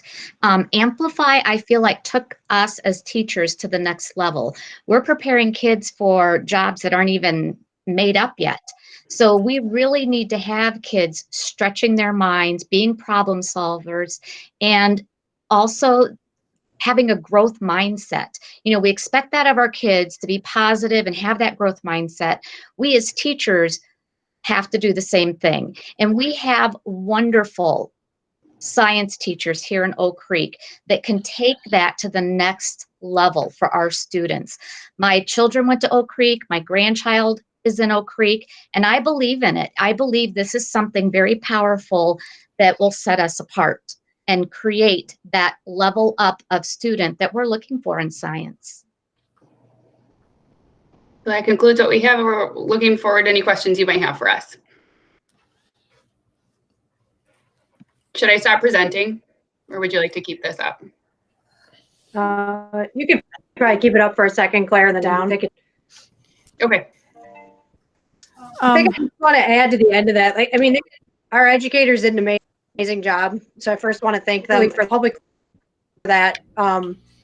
John, Danny, and I met with them and said, you know, now we're ready to meetings. You know, here's a couple of slides. Do as you want with them. Take it or leave it. They probably left most of what we had. Took a couple and added a lot. But what they're saying is what they put together, the three of them alone. Like, this is their passion, and I think you heard that. So I don't need to reiterate it. I think what I do want to reiterate that I forgot to say at the beginning is you have the book in front of you that we will be teaching out of next year if we weren't to adopt Amplify. And as you kind of heard the educators say, it really hasn't been used because it's so outdated. So it is time for change, and it'll be tough, and Jess said it well. Like, it's not the perfect resource, but nothing ever is, and we know that. But the amount of supplementing we'll have to do with it, I think, is minimal, and the team will work together on it. But I think keep that part in mind. And again, I wanted to thank them. And I know, like I said, we have a variety of high school teachers and other middle school teachers in the meeting. So as you ask questions for our board members, you'll feel free to talk to them also. We'd love to see us be able to vote on this tonight. I know it got moved back to information, but it would be great for the team to be able to start planning and prepping for next year. But if we're not ready for a yes vote and there's more we want to learn about, you know, then we can come back in a couple weeks and we can talk further and get you, you know, whatever you need for that. Any questions from the board? Yeah, I've got questions, but more for probably Andy and Dan. Agreed that the resource needs to be updated for sure, because this older one is pretty old. Are we getting rid of the Science Plus book altogether and using Amplify Science in conjunction with the old book, or are we getting rid of the old books altogether? That's the first question. Good question. So that's probably a question more for John or Anna Lee as to what they're Well, going to be anyone doing can with the chime in. textbooks we have on. That's my first question. So I can answer that. We can hang on to the 1997 resource and try to find pieces of it that may fit in with the updated science standards. As the three presenters discussed, it's not the perfect resource. There's no such thing as a perfect resource. That's what makes a high quality teacher, is able to adjust, modify, differentiate instruction to best align to learning requirements and standards. So if there's something that a staff member or educator would like to continue to use from the old resource, that's fine, as long as it's aligned to the standards and meets the learner's needs. Well, I guess that kind of answered my question. I guess my question was, are we phasing the old books out? Because I know that, maybe for a year or so, they might come in handy for a quick reference or something like that. But I mean, these things, for all intents and purposes, are obsolete. So that was my question. Are they going to be phased out, or are we just going to the new Amplify Science right away without, phasing these out? Or are we just going to keep them for a year or so yet? That was my actual question. Oh. That's the first question. So yes, they will be phased out. Okay, so we're going to keep them for a year or so yet, just for the purpose of conversation tonight. We can keep them. Yeah, I mean, they could be kept. I don't know if they'll be used or not, because from what we've learned, not many people are using them now. All right. Okay, I guess so we're going 100% with Amplify Science. These other things are just going to be sitting there for quick reference if we need them for a while. My other question was, when we switch to the Amplify Science resource, are these things updated every couple of years, or are we keeping these for a set amount of years, or how does it work? Great question. It's an 8-year contract. The science standards are updated every 10 years. So right around when the new science standards would be updated would be about time when we would review an updated resource. Okay, that leads to my last question. Are these books available in hardcover? Because I know what's going to happen to these things after about 2 years. They're going to look like they went through the Third World War, because they're not built tough to last like the other science book here. And I want to make sure that if we're investing in something, if it costs a little bit more money up front to get this thing in hardcover, I'd really recommend that, because something with a cover like this it's not gonna last, and in 2 or 3 years we'll be replacing it. So that was my last question. This is a workbook, isn't it? I can't see what. You probably have a teacher manual and a student workbook. Okay. So the teacher manuals are soft cover, but they are provided. All of those materials are provided online as well. Okay. So they are printable in case we would have to replace one of our teacher manuals. Okay. And then the student hand copy books that you have, those are actually by student, and those are like an optional buy-in. Okay. Well, I think everyone gave a great presentation, and the wave of the future is going to be online learning with computers and stuff, and books are going to be dinosaurs, like Mark was saying. In about 5 years, everything's going to be with a tablet or iPad or whatever you guys use in your classes. So I liked the presentation. I thought it was great. Thank you. Thank you. Yeah, I think it was very interesting. I got a lot out of it, and good idea to move forward with this stuff. Thank you. And just a couple questions on my end. I know a lot of us had concerns the last 2 times this was presented. Obviously, we got way more detail tonight than we had before. But I know the biggest concern the last time seemed to be feedback from some staff members who weren't all on board with this. And then that led to parents not being on board, and possibly some students as well. So I know there was an additional meetings with staff members, but how did that go? And then I guess I'd also heard that there was meetings, but it was like meetings if you're willing to show support for the program, which we all want to be supportive, but sometimes you have to hear the negative stuff so people who aren't supportive can vent and get out their concerns and to be able to move forward. So anybody want to address that? What transpired with after the last meetings with support with talks with other staff members? I can answer that for you, Cheryl. Most of the meetings took place prior to the board meeting, but Danny did, I think with John there too, pull the teachers together after just to say like there was some concerns from the board. If you want to write a testimonial, by no means was it meant to come across as like only if you support. I'm sure it was said in support of science, but we have a variety of testimonials. And I think most importantly, like there's almost everybody in this meeting tonight. So I think everybody was from the high school design teams and all of the middle school science teachers, along with their middle school administrators, and even some high school administration are in this meeting. They were all sent the board meeting directly so that you could ask them those questions, and it doesn't have to go through myself or John if we're worried that there was like leadership outside of just people being honest about their experience. So I guess I would just say, ask people in the meeting. We have a variety of people from the high school that I'm sure would be fine speaking. Chris O'Grady's here, Heather Piper, Lynn Smith. They don't have direct experience with Amplify as it's been middle school, but they've been on the design teams. You have a number of middle school teachers here outside of the three that you heard from. We have Brian O'Leary, we have Jackie Detloff.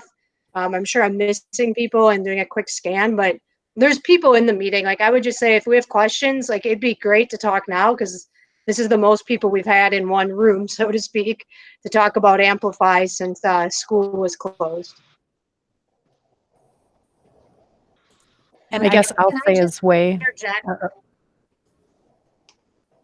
I was just going to take off of what Cheryl had said. You know, I know that there are a number of people that are part of this meeting, online meeting tonight, but I know there are a number of people who are not here as well that reached out to me. And again, didn't feel comfortable supporting it and therefore felt they were not supposed to be here or were nervous about speaking out against it.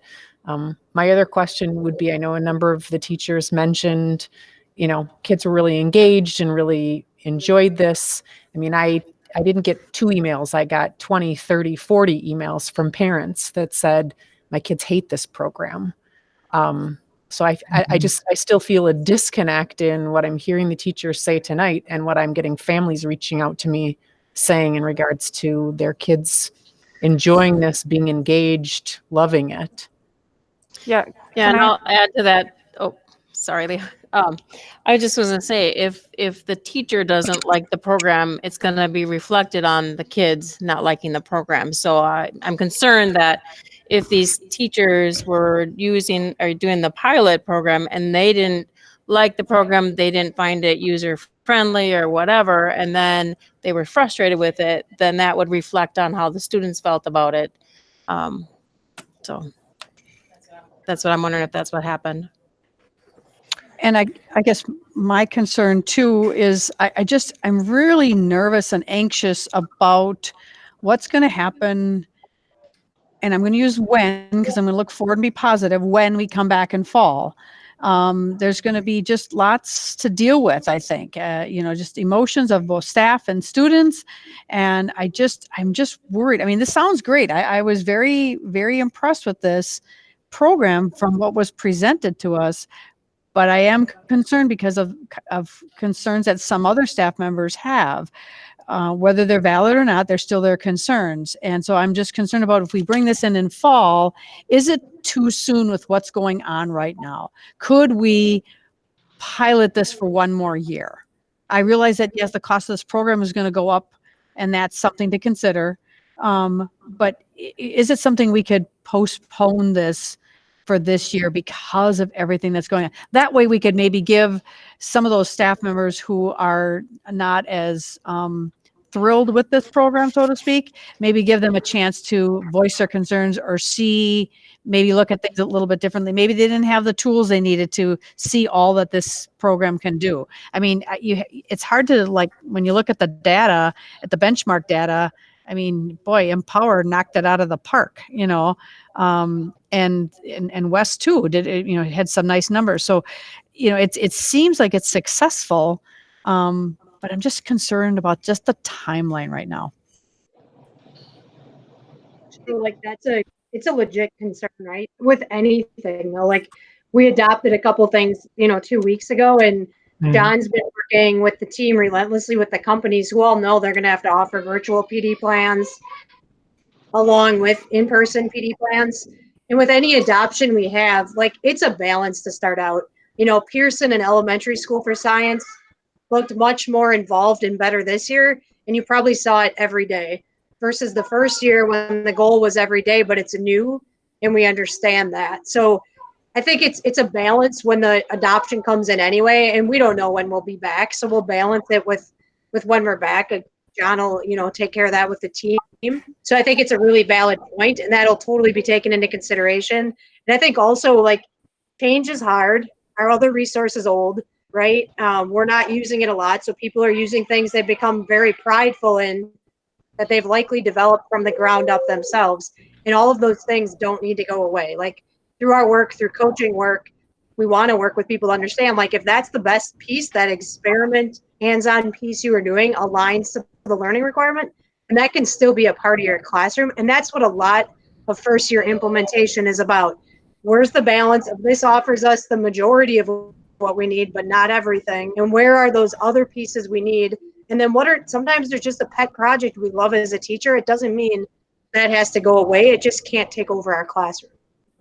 So I think like to the bigger point of what you're saying, it will be different to bring anything new in. It always is, but there's a balance. Like we don't expect 100% perfectly from day one, because we know what we know that on day one will be much different than what we know second semester as we get deeper into it.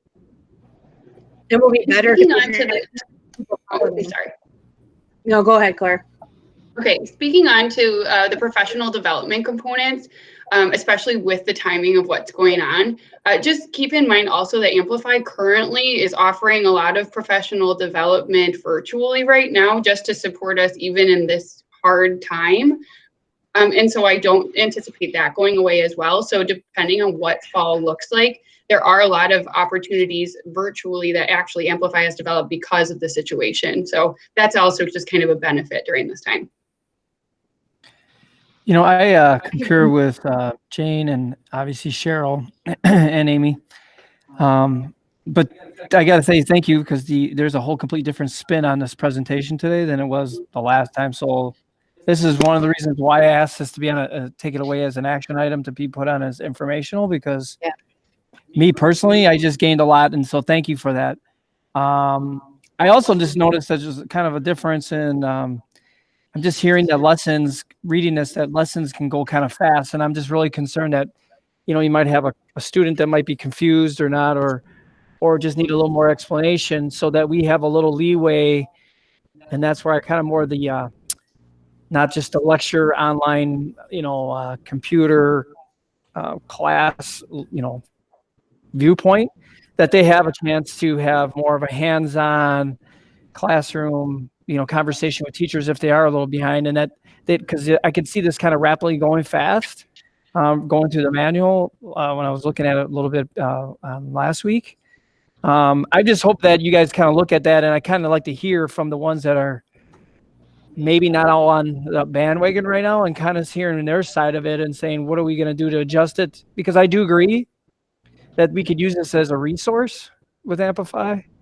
But I also agree that the book that we have now is like a fossil fuel, and I get it from 1972.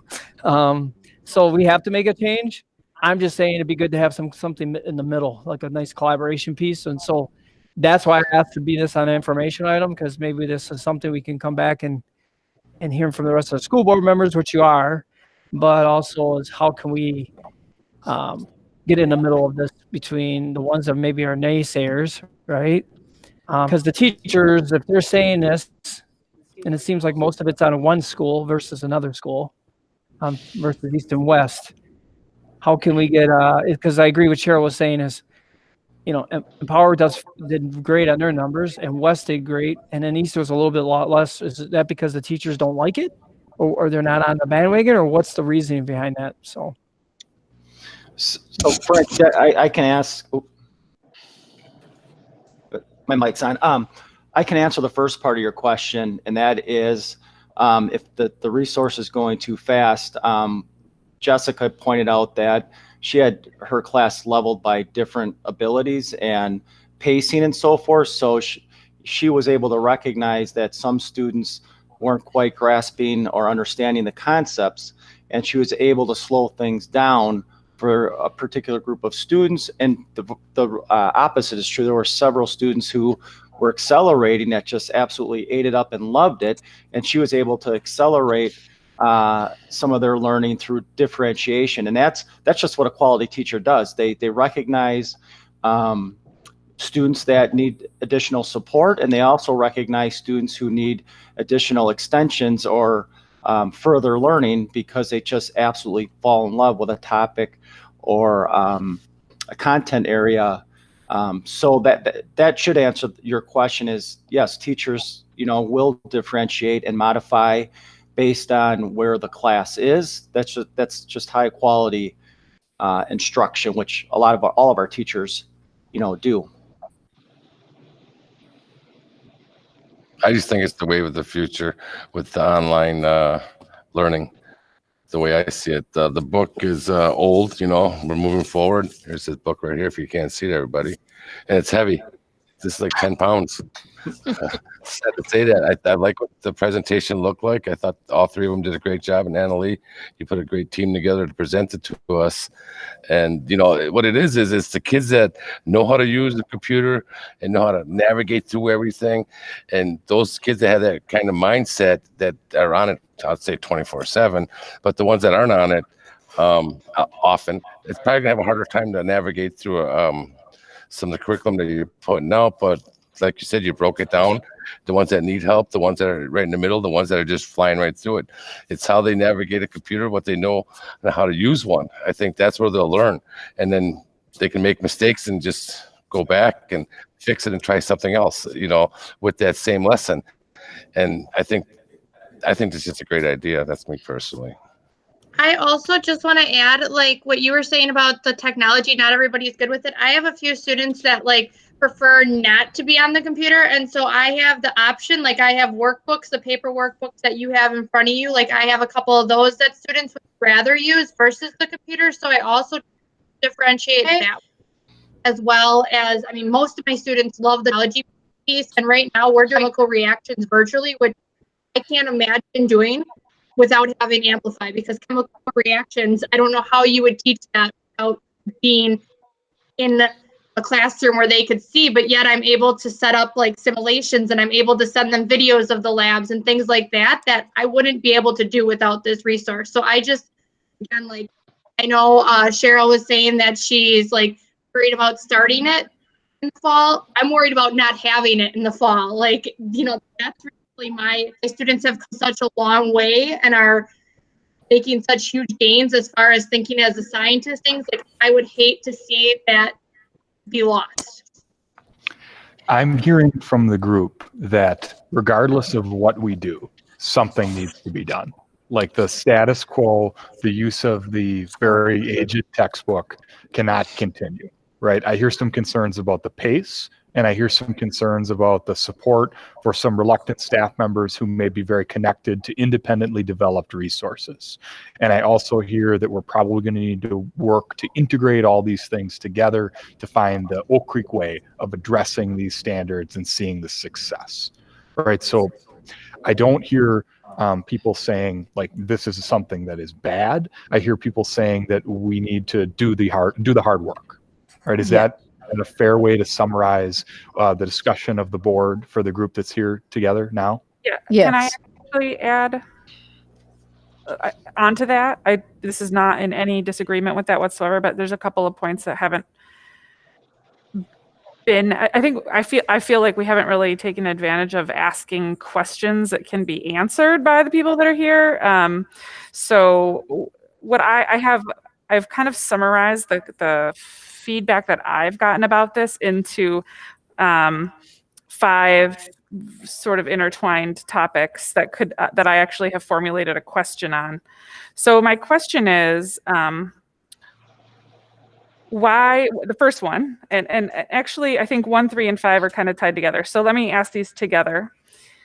Why do students and some teachers say that there's not enough lab work, / that this is boring, / that there's too much busy work. And I'm putting those things together because I'm under the impression that there's just a lot of like looking at something on a screen or a page and then interpreting the screen or the page onto another screen or page.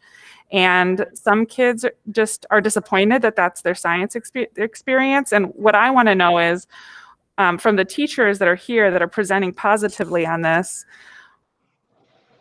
why do you think kids are saying that in if they were to say it about your class, and if they did, how are you planning to mitigate that in the future? I can try and start with that one. So certain things like that were said, especially about like why is there maybe not as much, what was your first about lab work? Is that what I heard? Yeah, there were some students that there was a lot of students and parents that were saying that their kids were really disappointed about the lack of hands-on lab type learning, that they were seeing kids in their neighboring classrooms who were not part of the pilot, who were doing hands-on science lab work that they were not having the opportunity to do, and they were having a little FOMO. Yeah. Okay. So that would make sense if you had that person next to you doing all that fun stuff. So I think first, the addressing of that lack of lab work was, I think we really did go into this pilot trying everything. Kind of like what I referenced before, when you make that recipe in that first time, you like follow it step by step because you want to make sure that it's done exactly how they wanted it to, so that you have a good evaluation of what it does.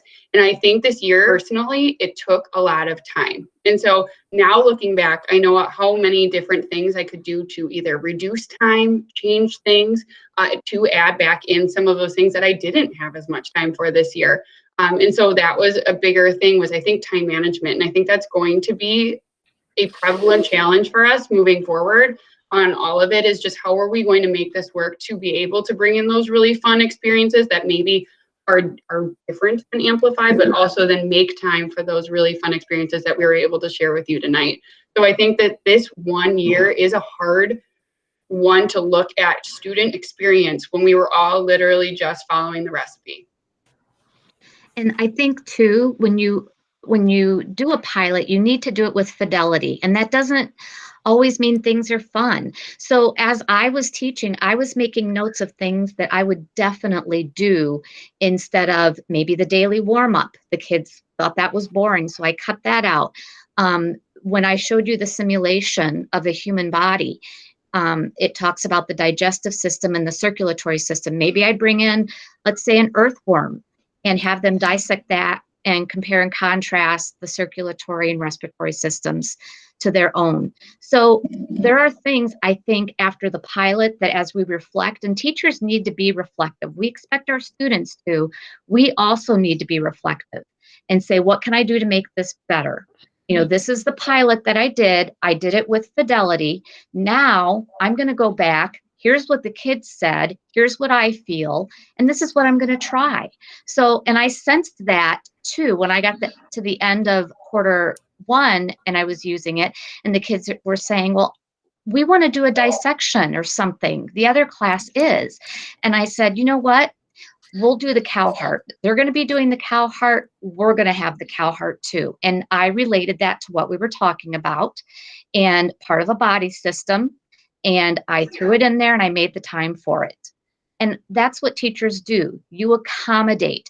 The pacing's always been a challenge. That's not going to go away. We need to have a guideline, and we have our state standards. No one ever told any of us that piloted that we could not do our great labs. We asked the company specifically that question. Can we still interject our lab in here that we thought the kids would benefit from? And they said, absolutely, you're the professional. Why wouldn't you do that? Why would you hold back? So now we've done the pilot with fidelity. We're going to take it back next year, make it better, because that's what teachers do. We try to make it better and more enhancing for the kids.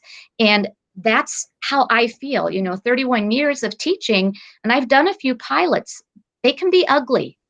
Learning new things can be very uncomfortable for kids and for teachers. So we need to be uncomfortable. So complaints, I would expect that. It was uncomfortable. It was something new and something different. And I had to really let go of a lot of things that I believed in and really dive into this and be open-minded. And then I felt like I saw the light. I saw the purpose of this program. And not right away. It took a couple of weeks, and then I really got it. So now, like I said, pacing up to the teacher, enhancement with our labs that we know are tried and true and that kids will benefit from. Let's put them back in. No one told us that we couldn't do that. We can, absolutely. So I hope that releases that thought, because there are several labs that I'm going to throw back in there that I think are meaningful and the kids would like. The other thing too with Amplify, when I was utilizing it, I always asked the kids, part of their homework was, one of the things we had to research was, and this is going to sound weird, but a fecal transplant. I had the kids, one of their assignments was to go home and explain a fecal transplant to the adults in their house, what it was, and come back and tell me their response. Because the highest level of achievement that a child can demonstrate is repeating that knowledge. And so that was something I had them do. It also kept parents involved, like, you're learning about what and how does that happen? And then they wrote the papers that I think you have before you. So that's stuff we would never have done before. I would have never thought of. And it's a great idea. And you know what? The kids loved it. I thought at first they're going to laugh me out of the ballpark as soon as I start talking about poop. And they didn't. They ate it up. 12 and 13-year-old boys, they loved it. And it was very interesting. So you can read the papers with the evidence that I picked out of a few kids, what they wrote. So please be open-minded, as teachers are open-minded. We're pacing the best as we can to get through state standards, not to get through Amplify, but state standards. Amplify is a backbone. Good teachers are going to continue to do what good teachers do. Sorry, done. I giggled when you said have poop. more questions? Sorry.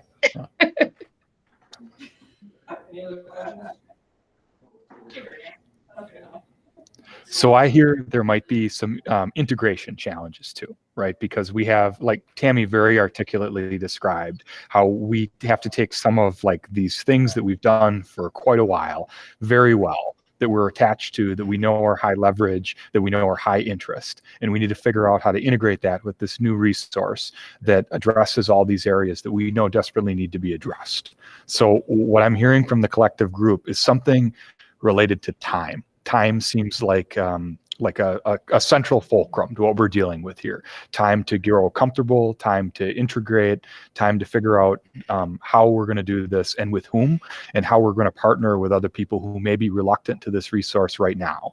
Is that, am I capturing some of this for us here? Yes. Okay. Yes. Mm-hmm.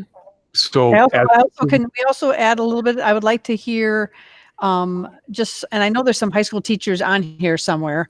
I would like to hear, and we don't have to hear for them right now, but I would like to, after they've seen this presentation tonight, what is their thoughts and philosophy on how this will transition kids from middle school to high school? Because I did hear some concerns from several high school teachers that they had concerns about the program. So maybe they feel differently now, and that's a piece that I would like to have information about as well. I think I can speak a little bit on the high school. I'm Lynn Smith, 9th grade science teacher. I taught at East. I moved to the 9th grade center this past year. So with our curriculum work, really big thing that we're doing right now is kind of modifying everything we're doing. And a lot of people don't like that change.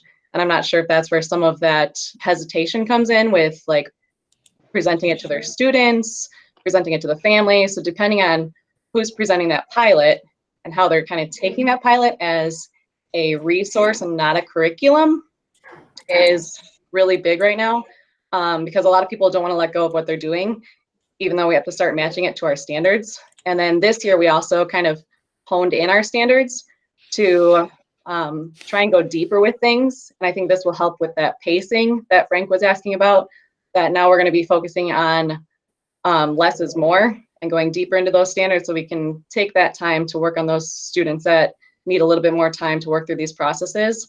From a high school standpoint, I think it's very exciting to get a new resource from the middle school. They will get new opportunities. I know being at the 8th grade with Claire, we worked our butts off to try and match those standards because we were working with standards well before the design team was implemented. And it was really, really, really hard to find data that went with the standards to help the students work through the processes. And the Amplify program, from what I saw a little bit of it last year, it provided that data, it provided that evidence. So there wasn't as much digging on the teacher's end, so we could actually work with the students while they're working through their process. Thank you. You're welcome.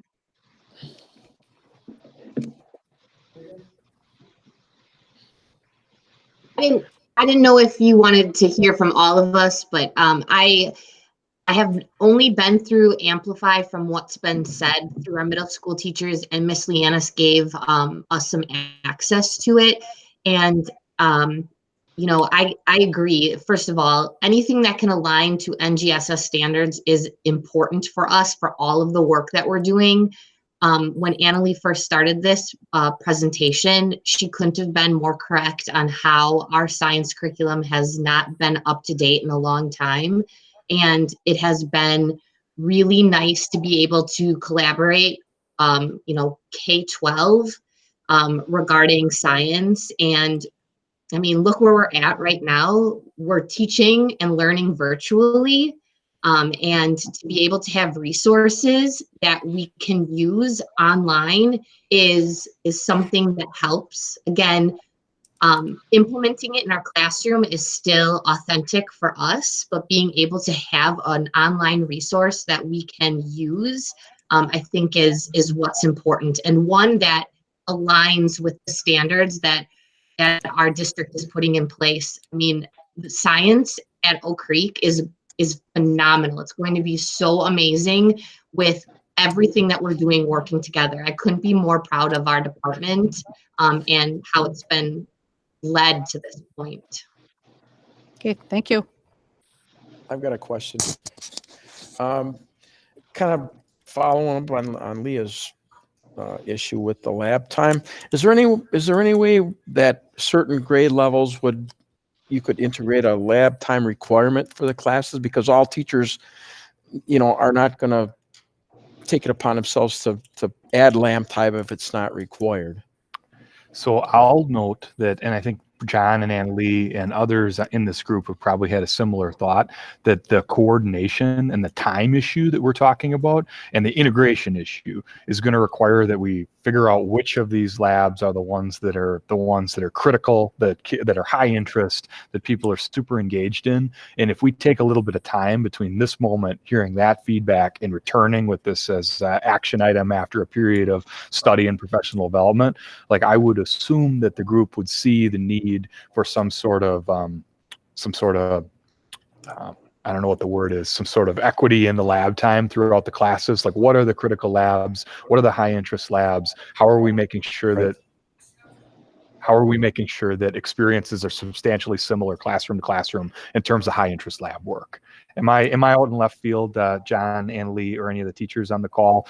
Or does it kind of sound like we might need to have some more conversations about what are the high interest labs that we're sharing between classrooms? I think that was explained through the presentation, and others' feedback is that Tammy said it so eloquently, is that, you know, there's a lab that she didn't do this year that she's going to put in next year based on what she learned from implementing this year.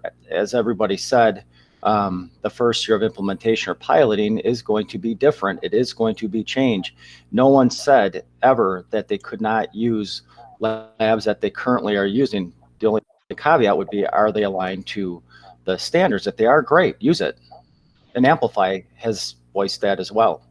So fair enough. So I'm hearing we know that what we have needs supplementation through some sort of rich and robust adoption. I'm hearing that there's a lot of information that was shared tonight that leads us down or toward this road and the road of further professional development, exploration, and integration of things that already exist. And we're going to need a minute to put together the plan for that, and then we're going to have to talk about this some more. Is that about right? Anybody that was a presenter or co-presenter this evening want to add anything before we move on to some other issues on the docket for tonight?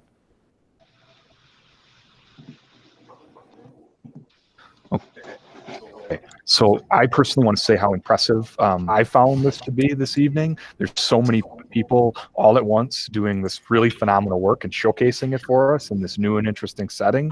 So thank you on behalf of myself and the board for giving of yourselves 8:06 on a Monday here to help us understand the depth of the work that's gone into this and give us a preview of some of the additional work that's going to occur that we'll need to talk about in the background tomorrow and the days that come to make sure we get science to where we need it to be. Don't pull things back from people that they're using and deeply rooted in for days to come, and knowing that we have to continue to do this work. So thank you all very much. Thank you. Okay. Very enlightening presentation. Thank you. Digital Okay. applause. Don't feel compelled to stay on the meeting for the duration of the evening. If you were a presenter, these tend to go a little long, and we still have a lot of items left. So thank you. Nobody will think poorly of you if you decide to sign off. So. All right, next on the agenda is Board of Education Awards. All right, so I'll talk a little bit about the Board of Education Award. This is a committee that Amy Malott had asked us to put together. And I kind of co-chaired it. Jane joined us about a meeting or two into our work this year. We also had Megan Aaron, Sue Thompson, and Candace Mongan on the committee, along with a teacher. So Hattie Widlars from East, Tammy Gordon, who's with us tonight, from West, and then also Ricky Huber from the high school. So our main objective in the committee was just to look at the board award has been in existence for at least 4 superintendents. We couldn't find the exact date of inception, but through 4 superintendents, so through a couple decades. And we wanted to study what it's about and what to do with it moving forward was the understanding. So we started with an A3, which you can see linked in the situation report, which really allowed us to do a dive into what is the board report, or I'm sorry, the board award. It's not something that is in board policy, but it's something that was put into place for 6th through 12th grade students to earn at a time when we didn't have a whole lot of focused recognitions for students. What we found through our committee work was that we have a variety of recognitions right now for our students in 6th through 12th grade, and they hit a variety of college and career readiness areas, a variety of our CTE courses, and there's just a lot of different awards or recognitions that are there.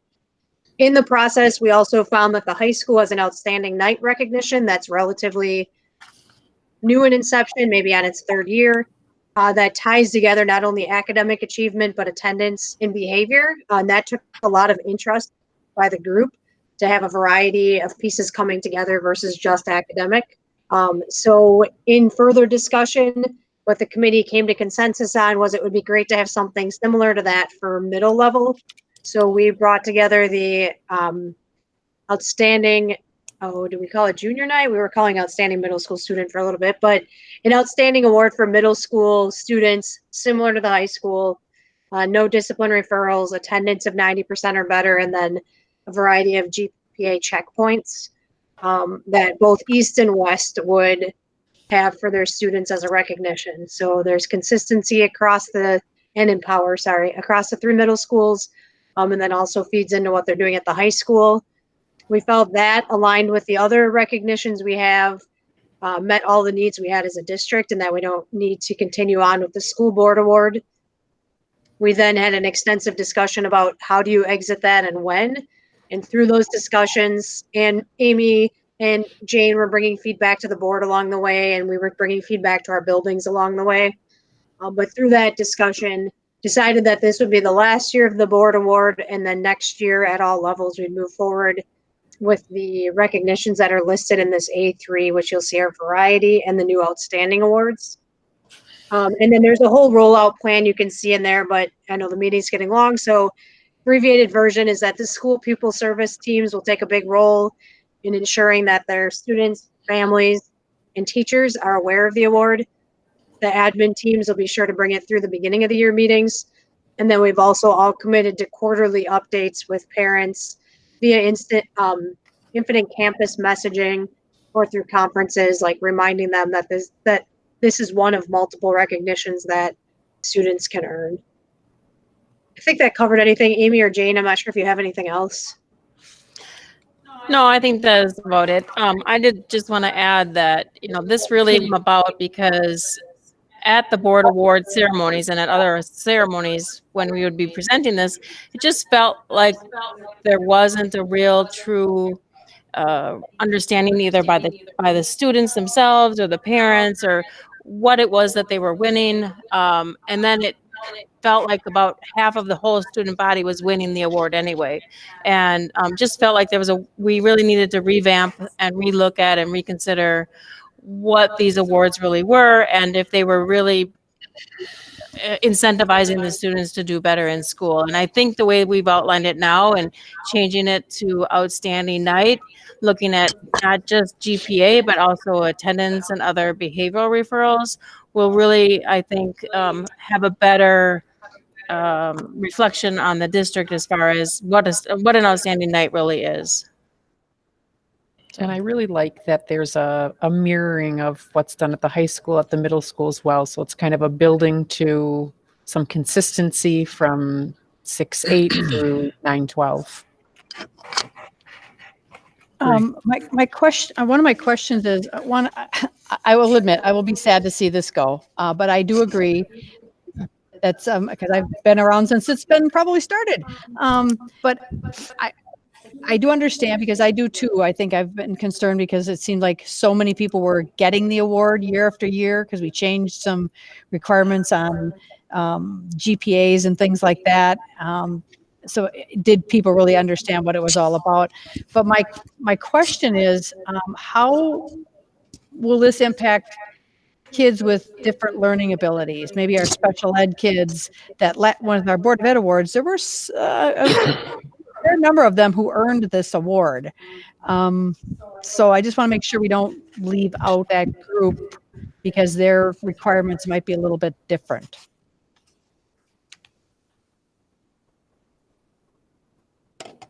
Sure, I can talk about that. I mean, I think, well, for this year, I mean, the awards will still be given as stated in the handbook.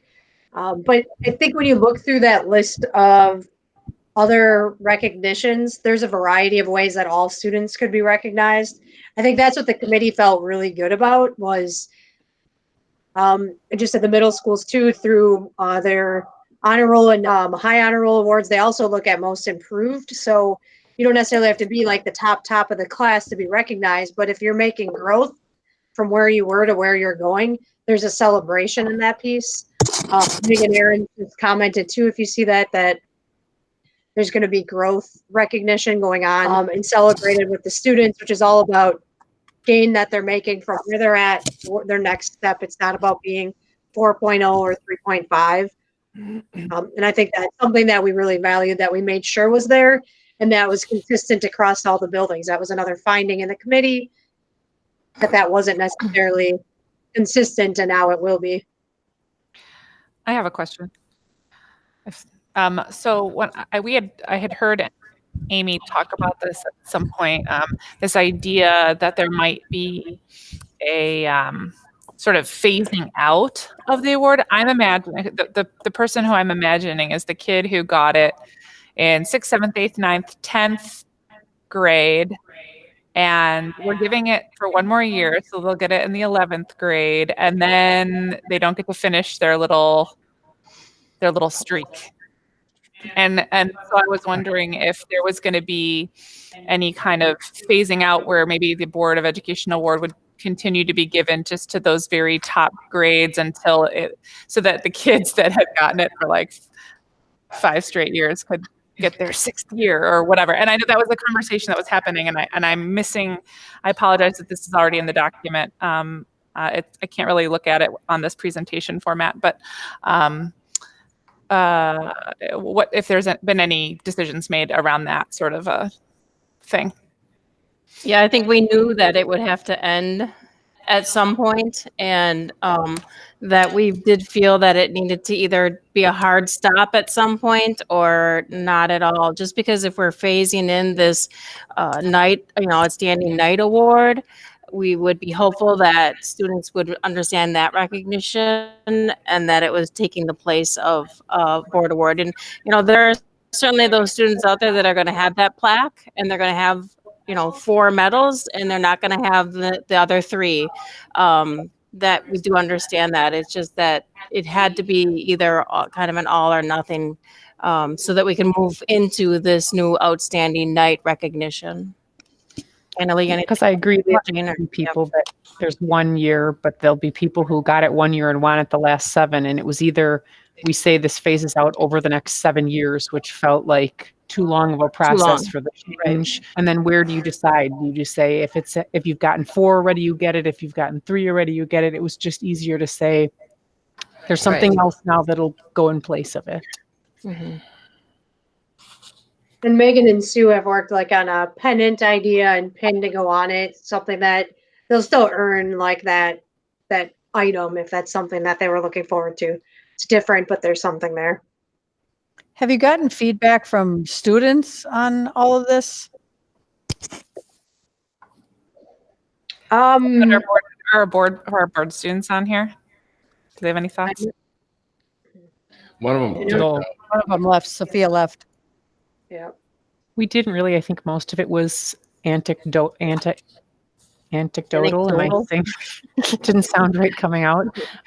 Just either from some of us that have students of our own, and or other families that we've talked to and are like, I don't even know what that is, or I do, but I'm not sure I understood it. That we felt like more people didn't hold on to it as the be all end all, as opposed to it was nice that we've done it, but I'm not exactly sure what the criteria were. Did my kid actually get it these years? Or I got the board and then I've misplaced the medals, or I have the medal and I can't find the board anymore. And I don't know what to do with the medals.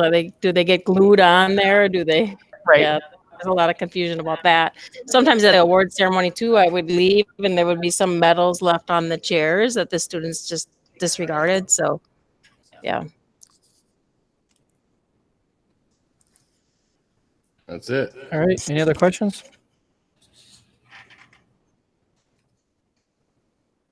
All right. Thank you, everyone. Capital improvement projects for 2021. So tonight, coming in front of you is a list of capital improvement projects that we have set ready to roll out for the summer. We will be bringing them back for board approval at our first May meeting. And I have Steve Brody is in the conversation here, so if we have specific questions, he'll be able to address those. Steve has been our Director of Buildings and Grounds for approximately the last 10 months or so. And Steve and I had a prior working relationship as well. So we've had some opportunity to take a look at CIPs in the past and have brought over a similar philosophy here. Part of that is taking a look at all the Nexus projects that were identified in the whole scope of it. What are being done through the revenue limit exemption? What are being done through the referendum? And then what are some new things that have popped up since that initial list came through? And so ultimately, what Steve has really done is put our buildings at the first and foremost for this CIP. And by that, we mean the structure. We want to make sure that we have a solid, strong foundational structure to the building in order to ensure its longevity or increase its longevity. So that means roofing, hard surfaces and pavement and brickwork. And I have some pictures here that we can just show you of some things that have popped up. So Deerfield, we need to do some tuck pointing. So Deerfield's only 15 years old. You wouldn't think it's going to need anything, but every structure is going to need things as time goes through. So here's just some tuck pointing and some concrete separating from the building we're going to want to take care of. Again, another picture of Deerfield. Meadowview has some asphalt here that's starting to sink. So then again, anytime we're moving away from the building is going to cause some foundational issues. We have a concrete patch here at Meadowview we're going to want to take care of. And so I'll just kind of scroll through these things. But again, these are things that we want to take care of. We want to make sure our structures last a long time. So Steve has gone through and done some identification of those particular items. So again, that's roofing and hard surfaces. And then the other piece that's a really big cost for us in general is mechanical, electrical, and plumbing. We want to make sure that those pieces of our structure are really well maintained as well. So boiler plants and chillers and things like that. So ultimately, Steve has put together, and this is the roofing example, but a 25-year plan for our roof. So our roofs typically last about 25 years. So let's get on a cycle of how are we going to set them up and replace them. So blue is simply some maintenance items that would go along them, and we're not going to read verbatim on every building. Yellow is kind of a targeted year for replacement. And then green are items that are done with the referendum. So ultimately, when we take our structural pieces, again, roofing, hard surfaces, and then plumbing, electrical, mechanical, that's probably going to equate to $600,000 to $700,000 of every CIP every year. So that's kind of a target amount. Can it go up and down in any given year? Sure. If a big roofing project like the high school is a massive roof, and even though it's sectioned out, still big sections. So it can certainly exceed that in any given year, but that's kind of a target amount and trying to move pieces around to make that target work. So the second piece of this is that historically we've had about $1.2 million.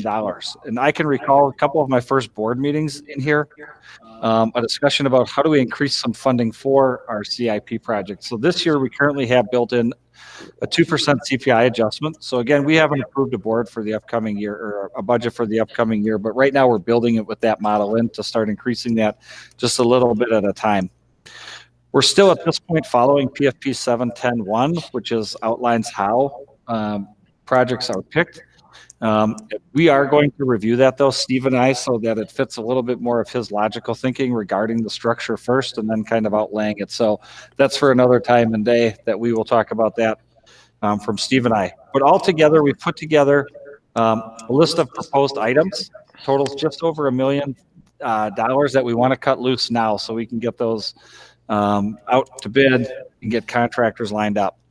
So the high school has two specific roofing sections. That is a big chunk this year. The roof has been ignored for a period of time. That's going to have to get taken care of. We have a couple of roof maintenance items on there as well. So that would be at every building. It's going to have something other than the 9th grade center. That includes even some work at Forest Ridge, a little bit of work just based on what's on the roof at this point in time. But again, we're talking $37,000 total. Looking at some asphalt repair at West Middle School and the high school, some concrete repair at Carrollton, Edgewood, and Meadowview, some brick repair at Deerfield, Shepherd Hills, and the high school. We have the 2 LED lighting projects at Shepherd Hills and Carrollton. Those are board approved as part of the entire LED lighting package to fall into the CIP for this particular year. One of the other big pieces is taking the high school and putting digital controls to run it like you would run your house thermostat, right? So that currently is not in there. So in here you see $50,000 of parts, and you'll make a note below about $70,000 of labor is what it would cost. The individual that the board approved on April 6th is capable of doing all of that work. So part of his task is to take that $50,000 of parts and do what would be the $70,000 of labor. Labor comes, it's a pretty easy calculation. Most companies charge anywhere from $220 to $225 an hour to have someone come out and work on your project. So simply the number of man hours that Nexus has laid out by a $200 charge gives us about that $70,000 that we're going to just use our new individual to do. The one other piece that we've added this particular year that we haven't necessarily carried is about a 10% contingency. So all of these items have to go out to bid, except for the LED lighting. And we also know that projects come up during the year that we want to take a look at and attack. Might be some brickwork. It might be an incident with a roof just based on some water getting under it, or some salt is popping some concrete at the end of winter that is going to rise up. So we're going to hold about a 10% contingency. And then you'll see below that we have 2 projects that we're ready to cut loose if all the funds work out well and the bids come in. One of them is taking care of the field behind West Middle School and actually making it a usable field for one PE for the middle school, and then to be used as youth programs. And we would also be able to put a second competition soccer field there that we could use maybe as a freshman or a JV field. That wouldn't require what's being done at the high school now, other than leveling it out, adding some dirt and fill, putting in some drain tile, leveling it out. And then the other one is we're getting ready to do digital controls at Deerfield as well. So we're trying to take all of our buildings. So the ones being done through referendum are getting that as part of the referendum project. But Deerfield isn't part of that particular project. The high school has some, but we can do some of that work. So the next one is Deerfield. We would like to cut loose and try to get that done as well. Any questions from myself or Steve related to the CIP projects that are? General question.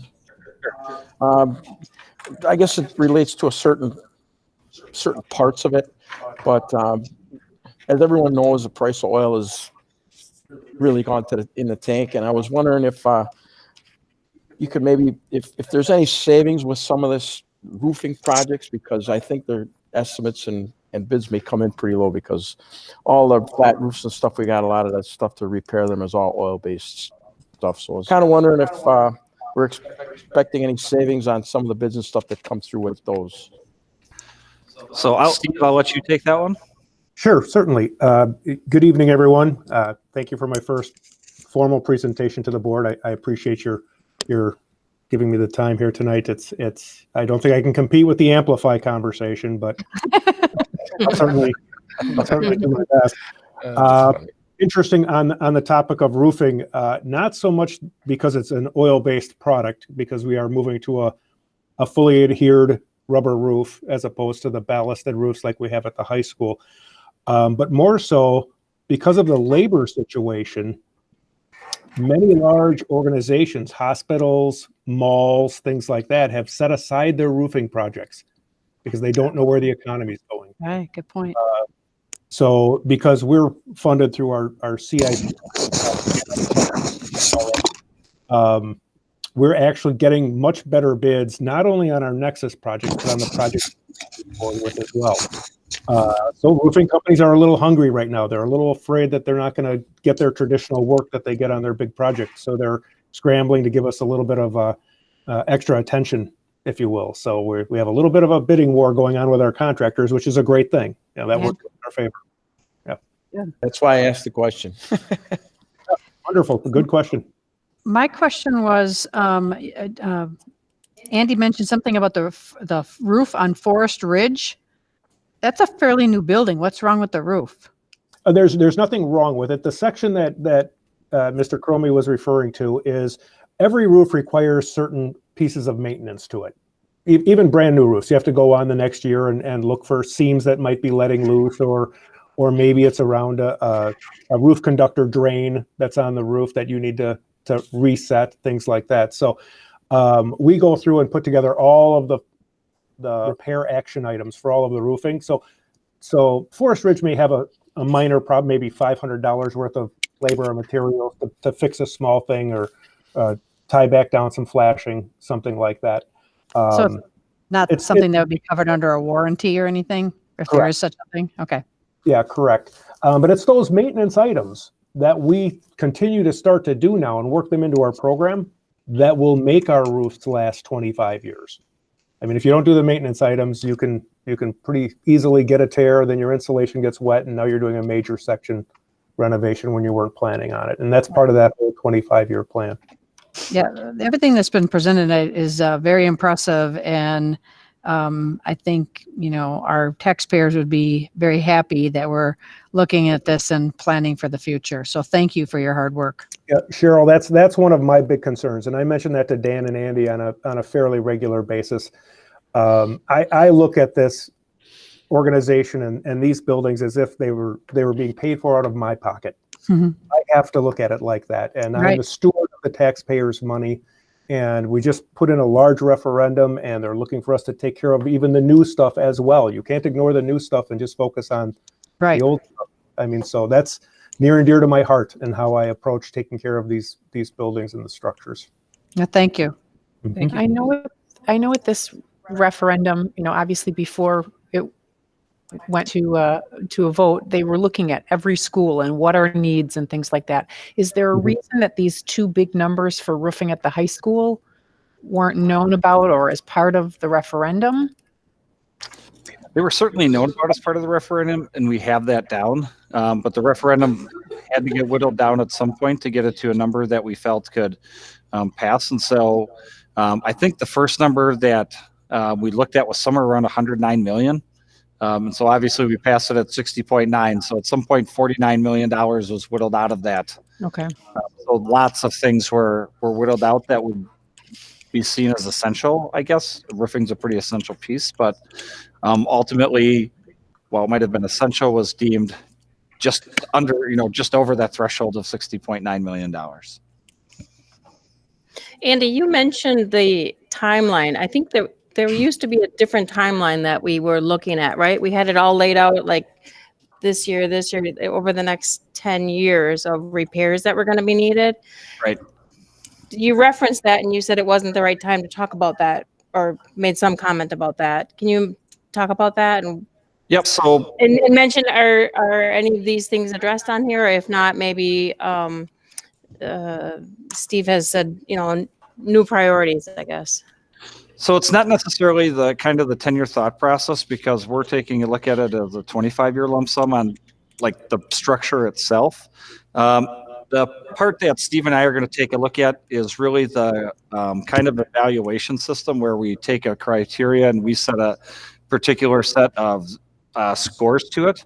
And only because those things change. So we could lay out every project that we have now, and in theory, every project that would come in after that should fall below it, but might become a higher priority simply because of what it is. So take any building and say we rated its boilers to be replaced pretty low, but those boilers go, all of a sudden that now jumps to the top of the list because school can't run without a boiler. So it's really taking a look at just more about how the grading, we'll call it grading in quotes, system is going to work in terms of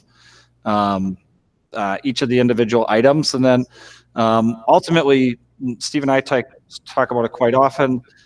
We might add a project in simply because other work is being done there. And so rather than finishing project A and then next year doing project B, if we put them together, we can save funds because the building's already torn apart, or it doesn't make sense to wait on B simply to do that. Like it just shifts itself every year. Doesn't mean projects will fall off if they're not completed. They just might get adjusted on a yearly basis. So even our 25-year roofing plan that we showed you, like it's all laid out, those are, I guarantee you at some point in 25 years, that's going to shift its way just based on how Mother Nature treats the building and what happens.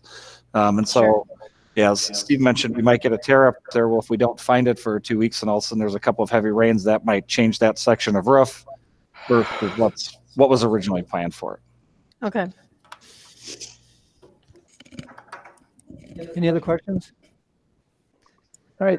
Thank you. Thank you. Number 15, first reading of revised policy 421, entrance age. So this policy was written in March of 2010.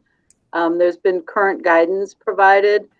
We didn't, in the former policy, identify specifically that there's no early entrance considered for 4K.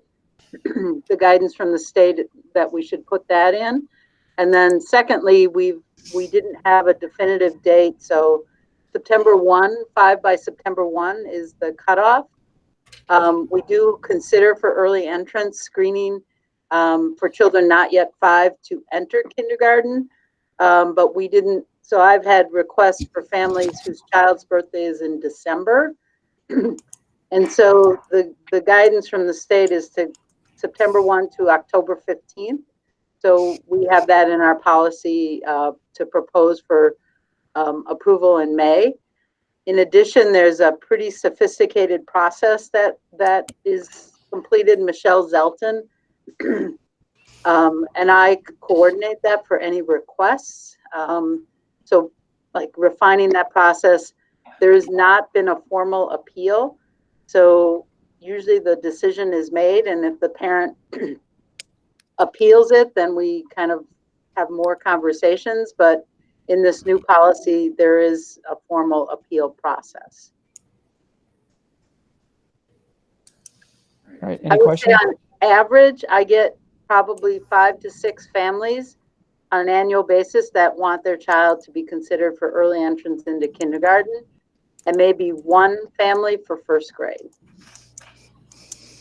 Okay, thank you. All right. Policy 342.7, service for English language learners. So again, this policy was created in March 2016. There's been a little bit of tweaking at the state level when identifying tests. In addition, it used to be called the English Language Learner Program. And so the guidance is to call it English Learners. So just moving in that direction, aligned with the state guidance. What? I just think it's strange because aren't we all English learners? Oh, that's what I thought too. I mean, I'm still learning. So the distinction is English is your native language. For these children, English is not their native language. Got it. Just seems like that's getting really fuzzy, but I'm not the state. I'm not the state statute writer here, so whatever. Yeah, that's It's been that way forever. Yeah, it's actually coming down federally as well.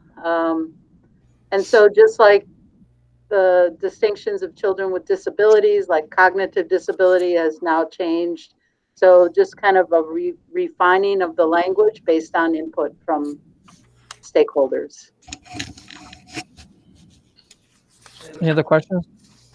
All right. Well, next on the revised policy 348, high school graduation.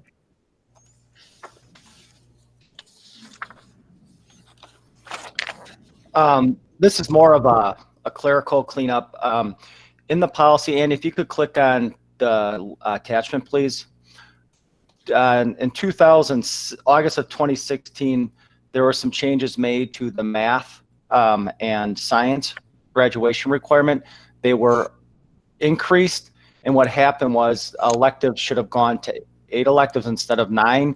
So in order to graduate, a graduate needs 23 credits to graduate, but in our structure, the way it was 24. So what had happened was, I think somebody forgot to read, well, not, I think based on talking to the high school admin team and district office folk who were around during that time, is that 9 credit elective should have been 8 credits. It's more of a clerical error than anything. So I just want to make sure that 23 says 23. Okay. Sounds good. Thank you. Thank you. Quarterly donation report. So here I have the quarterly donation report as provided. You can see we've had donations for 4 schools in this quarter: Forest Ridge, Meadowview West, and Oak Creek High School. You'll notice one thing that's been missing this year from our donation reports just in general is our previous partner of PPG, who donated an awful lot to an awful lot of projects. We are still trying to work with them to see if that relationship can be fostered. But as you know, our main conduit for that relationship is no longer with PPG. So again, we're working to figure out how it might work going forward. It's become tougher than I had anticipated to get a hold of and ultimately schedule anything. And not because of this, just a myriad of other reasons over the course. But as you can see, this is the quarterly donations report. I would guess that quarter 4 of our fiscal year, quarter 2 of 2020 is going to be stagnant, very stagnant as well, just given the current crisis that we're in. And the fact that school's not even in session, so people aren't necessarily even thinking of how am I going to donate to school. They're trying to survive on a daily basis. Right. I think that there's probably a lot of people who are focusing their donations on food banks and things that are a little more feel a little more immediate. Yep, totally agree. All right, the March budget update. So March budget update. Sorry, I had it set up for my office screen, which seemed to work a little better. So we are right on track with our revenues, right on track with our expenses. One thing I'll point out on page 1, which is revenues. Interest, while we project $369,000 at the beginning of the year, we know that that's nosediving as we speak. So we certainly aren't going to end at 369. It's an unforeseen item that happened. We're certainly taking care of that with our projections for next year and figuring out where interest is at and where we think it may go. But ultimately, we are right on track with where we were, and we still anticipate being on track at the year end overall. Our expenses, if you'll recall, January and February were a bit off in our salaries and benefits because our 3-check month came in January, whereas in the past 2 years was in March. So if you take a look across salaries and benefits, we're right in line percentage-wise with where we were. Last year stands a little bit paying ahead on some medical costs. This year, our medical costs are back in line with where they were a couple years ago. We're trending very well still on health, somewhere in the 80% range, so 80 cents of every dollar. So that's a really good thing. And hopefully we'll be able to keep that up through the year. Utilities, we're about 100,000 less than we were last year at this time. We know that we have some more space because we've been heating Meadowview and we've been heating Edgewood. Even though we're not using those gyms, we're still heating that space. We're heating Shepherd Hills. So as Mark alluded to in the CIP, natural gas has been a very big friend of ours. We've been looking at locking in natural gas rates as well for a certain percentage of our usage so that we can help mitigate costs down the road. So Steve has been running all of those things.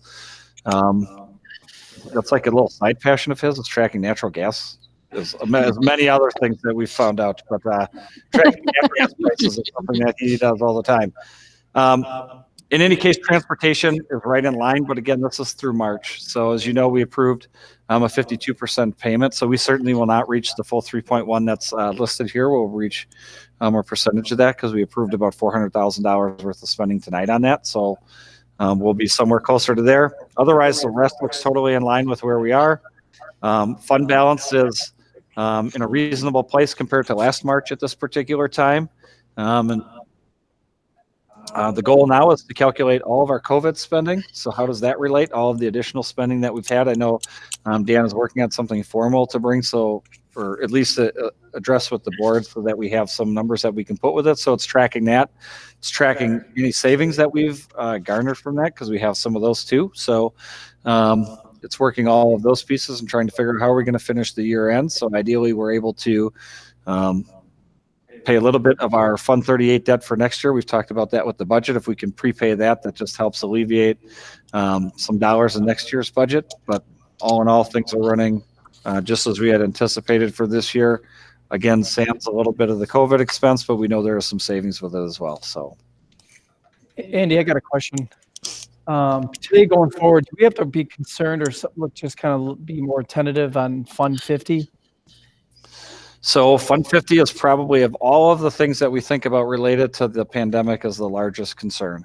Number one, our fund balance was about 170,000 when we ended last year. So that's roughly, about 7% or so, maybe 8% of our operating budget of $2.4 million in Fund 50. Our biggest form of reimbursement is federal reimbursement on meals. We actually make quite a bit more on a federal reimbursement than we do on our standard meal of $240 at the elementary and $265 at the 612 level. So our biggest form of revenue is gone. Our food service director, while she's not our employee, we work hand in hand together through Taher. She's worked very hard to get all of the meals that we've provided, whether they were kind of the sandwich bag lunch the first few weeks, and now we're serving some hot lunches as well. To get all of that to be claimable under the federal food service program. It's actually summer food service program, which is a little bit different designation under it. I'm hoping in the long run that we can break even on Fund 50 this year without having to do a transfer to from Fund 10. But Fund 10 is going to require Fund 50 will require a transfer from Fund 10 if it ends up in the negative at all. It's a DPI required transfer, so we don't have a say in it. I'm concerned about Fund 80 as well. The reason I'm concerned about Fund 80 is all of the programming that Heather runs helps offset a lot of other things that are done through Fund 80. Fortunately, a Fund 10 transfer to Fund 80, if that were to end up in the negative, and Heather's budget's roughly $1 million with a fund balance of 36,000, so 0.36%. But if that runs in the negative, DPI does not allow a transfer from Fund 10. The only recourse is a addition to a tax levy to cover that particular fund balance if you think the budget can't make it in any particular year. So I would guess, to me, that's a scary part as well, as we've made a really strong stance on our SRO contract being our levy, as we had our first year with that.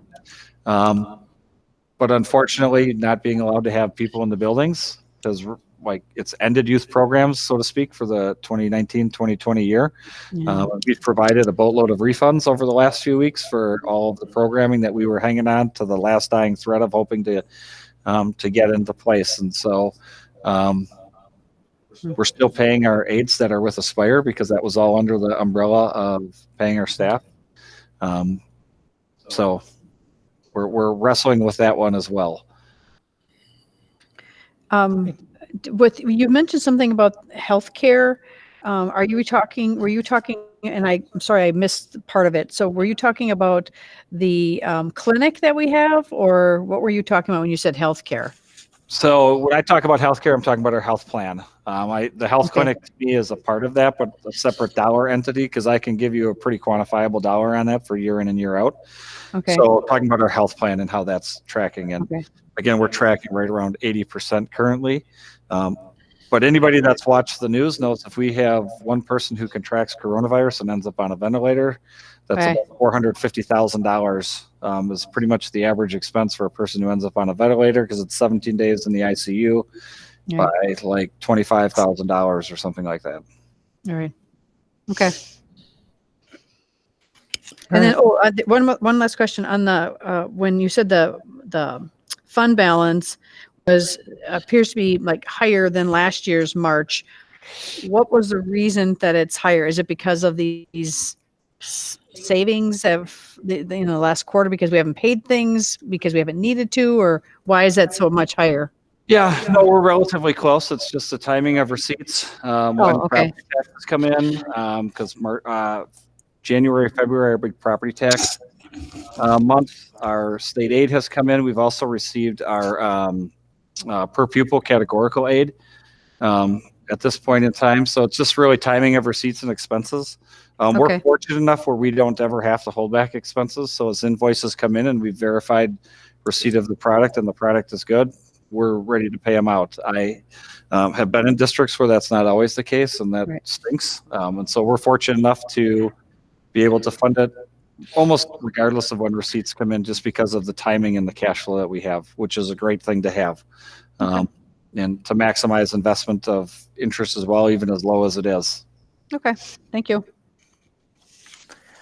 All right, upcoming board agendas, tentative agendas. So you'll see capital improvements return. All three policies that we reviewed preliminarily tonight. You'll see the ever popular annual handbook update, and the much anticipated Oak Creek High School rebranding presentation. So haven't done a lot of these, like I don't know, we haven't been able to see our friends present from school groups. We didn't get Mr. Holler's winter sports update. We trimmed a few things that that we like to do that we might not be required to do by statute. I think this will be an interesting thing for us to examine, and we can speak to this in a school spirit sort of light. I now know the Sherman-Williams paint codes for official colors, and by the time this meeting ends, all of you will too. So and once we get to the second meeting in May, handbook again, a budget update. We're deep into the budget in later on in May, so you'll see all this stuff again. Plus, as we continue to respond to evolving issues, you've noticed how our agenda for tonight grew exponentially. So I'd anticipate adds to this, but these are the things Frank and I know for certain will be on the agenda at these two meetings. What about Amplify? So based on what you said tonight, the notes I made for myself. Hang on. The notes I for myself were related to a need to, we all know we need to update resources. We need to integrate existing labs and other existing high interest learning experiences, and we need to provide continued support for PD. And the board will act on this at a future date at a future time to be determined. So because I heard no specific time frame or demand for a vote on this at a subsequent meeting, I said we'll take these 3 or 4 details that all of you kind of made clear that I was summarizing throughout the meeting. I'll set it to the teaching and learning team to do those things, and then we'll cap back around it later on, because I heard you wanted to do it, but there are things that needed to happen in the meantime. So that was what I took from all of you for that. Good enough? I just think to take away from what one of the teachers said tonight was she wants to know that she's going to be able to roll this out and use it in the fall. So I know they'll appreciate a decision sooner rather than later.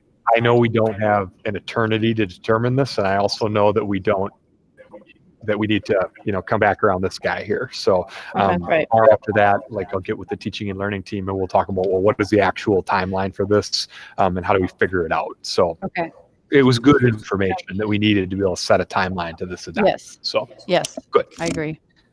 Okay. So I have a addition thing to bring up for the two of you here. Thank you for the opportunity to serve as the legislative liaison for SWASA for another year. It'll be my second year doing that. I've learned a lot this year, and one of the things that I think I'd like to level up a little bit coming into my second year doing that, and propose some intermittent legislative advocacy reports that would be formal agenda items, so that we can have opportunities to discuss as a board some of the conversations that are happening at those monthly meetings. Okay. So I'm not asking for that immediately. Just if we could maybe do one in the summer, one in the fall, one in the spring, something like that. So the 3 of us, Andy, Leah, and myself, sit together at that meeting, and I'll speak for Andy, and I'll say I look forward to working with you on drafting those documents for the board to examine in the future. So we learn interesting things, and occasionally we have the opportunity to share more, and I agree, we could bring more back from those meetings. So good deal. Thank you. Thanks, Liz. Just one more thing too, that this is usually about the time that we get notification about save the date for graduation and board award nights and scholarship nights. And I did see on Twitter that graduation has been rescheduled and that prom has been rescheduled. Just want to make sure that the board stays in touch with those things. If there is anything that we can do. Just a general note on those subjects. So if you check your inbox today, and I was tardy in getting it out to you, but I took Ms. Mongan's updates on those subjects that you saw reproduced on social media from others, and I sent them to you all directly. So you have her real-time updates, and I spoke to Lindsay about this as well, so that we could get you on those major updates related to COVID, in the wave when they come out. Not, today I was a couple hours later, but we ought to be able to do that in real time. So there's that. But I'll also mention that we've done, it says in there, you can see it, we've got a triple contingency for those events. Graduation's a great example. Initial graduation, the plan further out, and then ultimate contingencies after that. We don't have the luxury of not trying to look into a crystal ball, which is really taxing for the team, but the events are too important to not be simultaneously planning a couple of plans for it. So my commitment is I'll try to be a little quicker on the board relay of those updates from them, so you have them right away. And I'll add to my Friday updates when I have advanced knowledge for all of you, our pre-planning practice. So fair enough? Sure. And I would like to just really commend the high school team and the administration here for what they've done with trying to schedule both prom and graduation. Those are both huge events, and I know there's going to be an awful lot of people who are going to be really happy that we're even having the opportunity to maybe even be able to do them based on whatever happens in the crystal ball. So thank you for all that hard work. And the high school team has worked tirelessly, and our other community partners have been very flexible with us, because everybody agrees. If it's possible for us to do these things, we want to exhaust our avenues. So it's awesome. Thank you. And our building leadership teams in particular, are very like they want to celebrate their kids, like as Right. all do, you know. So it's like, what are we going to be able to do under the rules, the orders, and in a safe way? And I mean, they're planning vigilantly for this. So Right. make sure you get what you need. I Thank just you. wanted to add on to what Cheryl said. We're at These public the comment. event got canceled. These Matt? two are really important to the class of 2020, so we really appreciate the diligence of them being rescheduled. Right? Thanks, Owen. Thank you. Thanks, Owen. Okay. So I don't see anyone, Mr. Bennon. Is there anyone in our live link room for public comment in there? If they are, I feel sorry. That's a long time. Yeah, if there is, very Chris sorry. Lennon has for that. left the meeting. Okay. So seeing no one and hearing none. And Actually, I wanted to make one. in the room. Okay, good. So, all right. Sounds like Sophia Sophia has. has a. I emailed. Sorry, Sophia, does your mic ready? Sorry, I didn't know how to find the link, but I emailed both of you The link for what, Sophia? for public input. I just had something to say. Yeah. Do you want to say it? Go Go ahead and say it. So I wasn't here for the presentation about the board awards, but I saw that it was being changed, and I do think it is a valuable change, but I feel like the physical plaque part of the award is a big deal to a lot of our students. And like for me personally, it's something that, you know, I've been keeping on my wall, and I've been looking forward to just filling it up with all 7 of the medals. So I feel like if we got rid of it completely, it would be a big part of like student achievement that sort of goes away.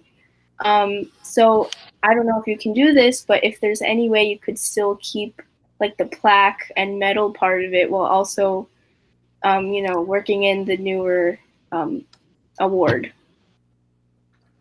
Can I ask you a question, Sophia? If Yeah, of we course. were to change it and not have it be the exact medal that goes in there now, and I know you weren't able to be here for that part of the presentation, but changing it to reflect more of the outstanding night theme, if it said instead, if it said outstanding night and with the new criteria, would you be okay with that? Yeah, I just feel like there should be something that symbolizes like growth over the years and like achievement over the years, because that's one of the things I love is seeing like this plaque on my wall every day from 6th grade, you know, getting all those medals. It has a lot of like sentimental value, and I feel like we would just lose a little bit of that with a certificate. Thank you, Sophia. Yeah. Sophia, just so you know, I did say those exact things. I was here for it. Yeah. Thanks for weighing in, Sophia. We appreciate it. Yeah, thank you. Thank you. So now the board will consider motion to convene an executive session per Wisconsin statute 19.85. 1C for the purpose of consider employment, promotion, compensation, or performance evaluation, data of any employee, a public employee over which the governmental body has jurisdiction of exercising responsibilities with respects to the issuance of preliminary notice of non-renewal pursuant to Wisconsin statute 118.22, number 3. Do you have a motion? Niglia moves to go into executive session. Malat second. Any discussion? Roll call. Jane? Yes. Mark? Yes. Darren? Yes. Amy? Yes. Cheryl? Yes. Leah? Yes. And I'm a yes. Okay, so I would ask that Mr. Bennon pause the recording, and we will return to this to end the meeting when we're finished with the closed session. Everyone else, mute your mics and turn off your cameras.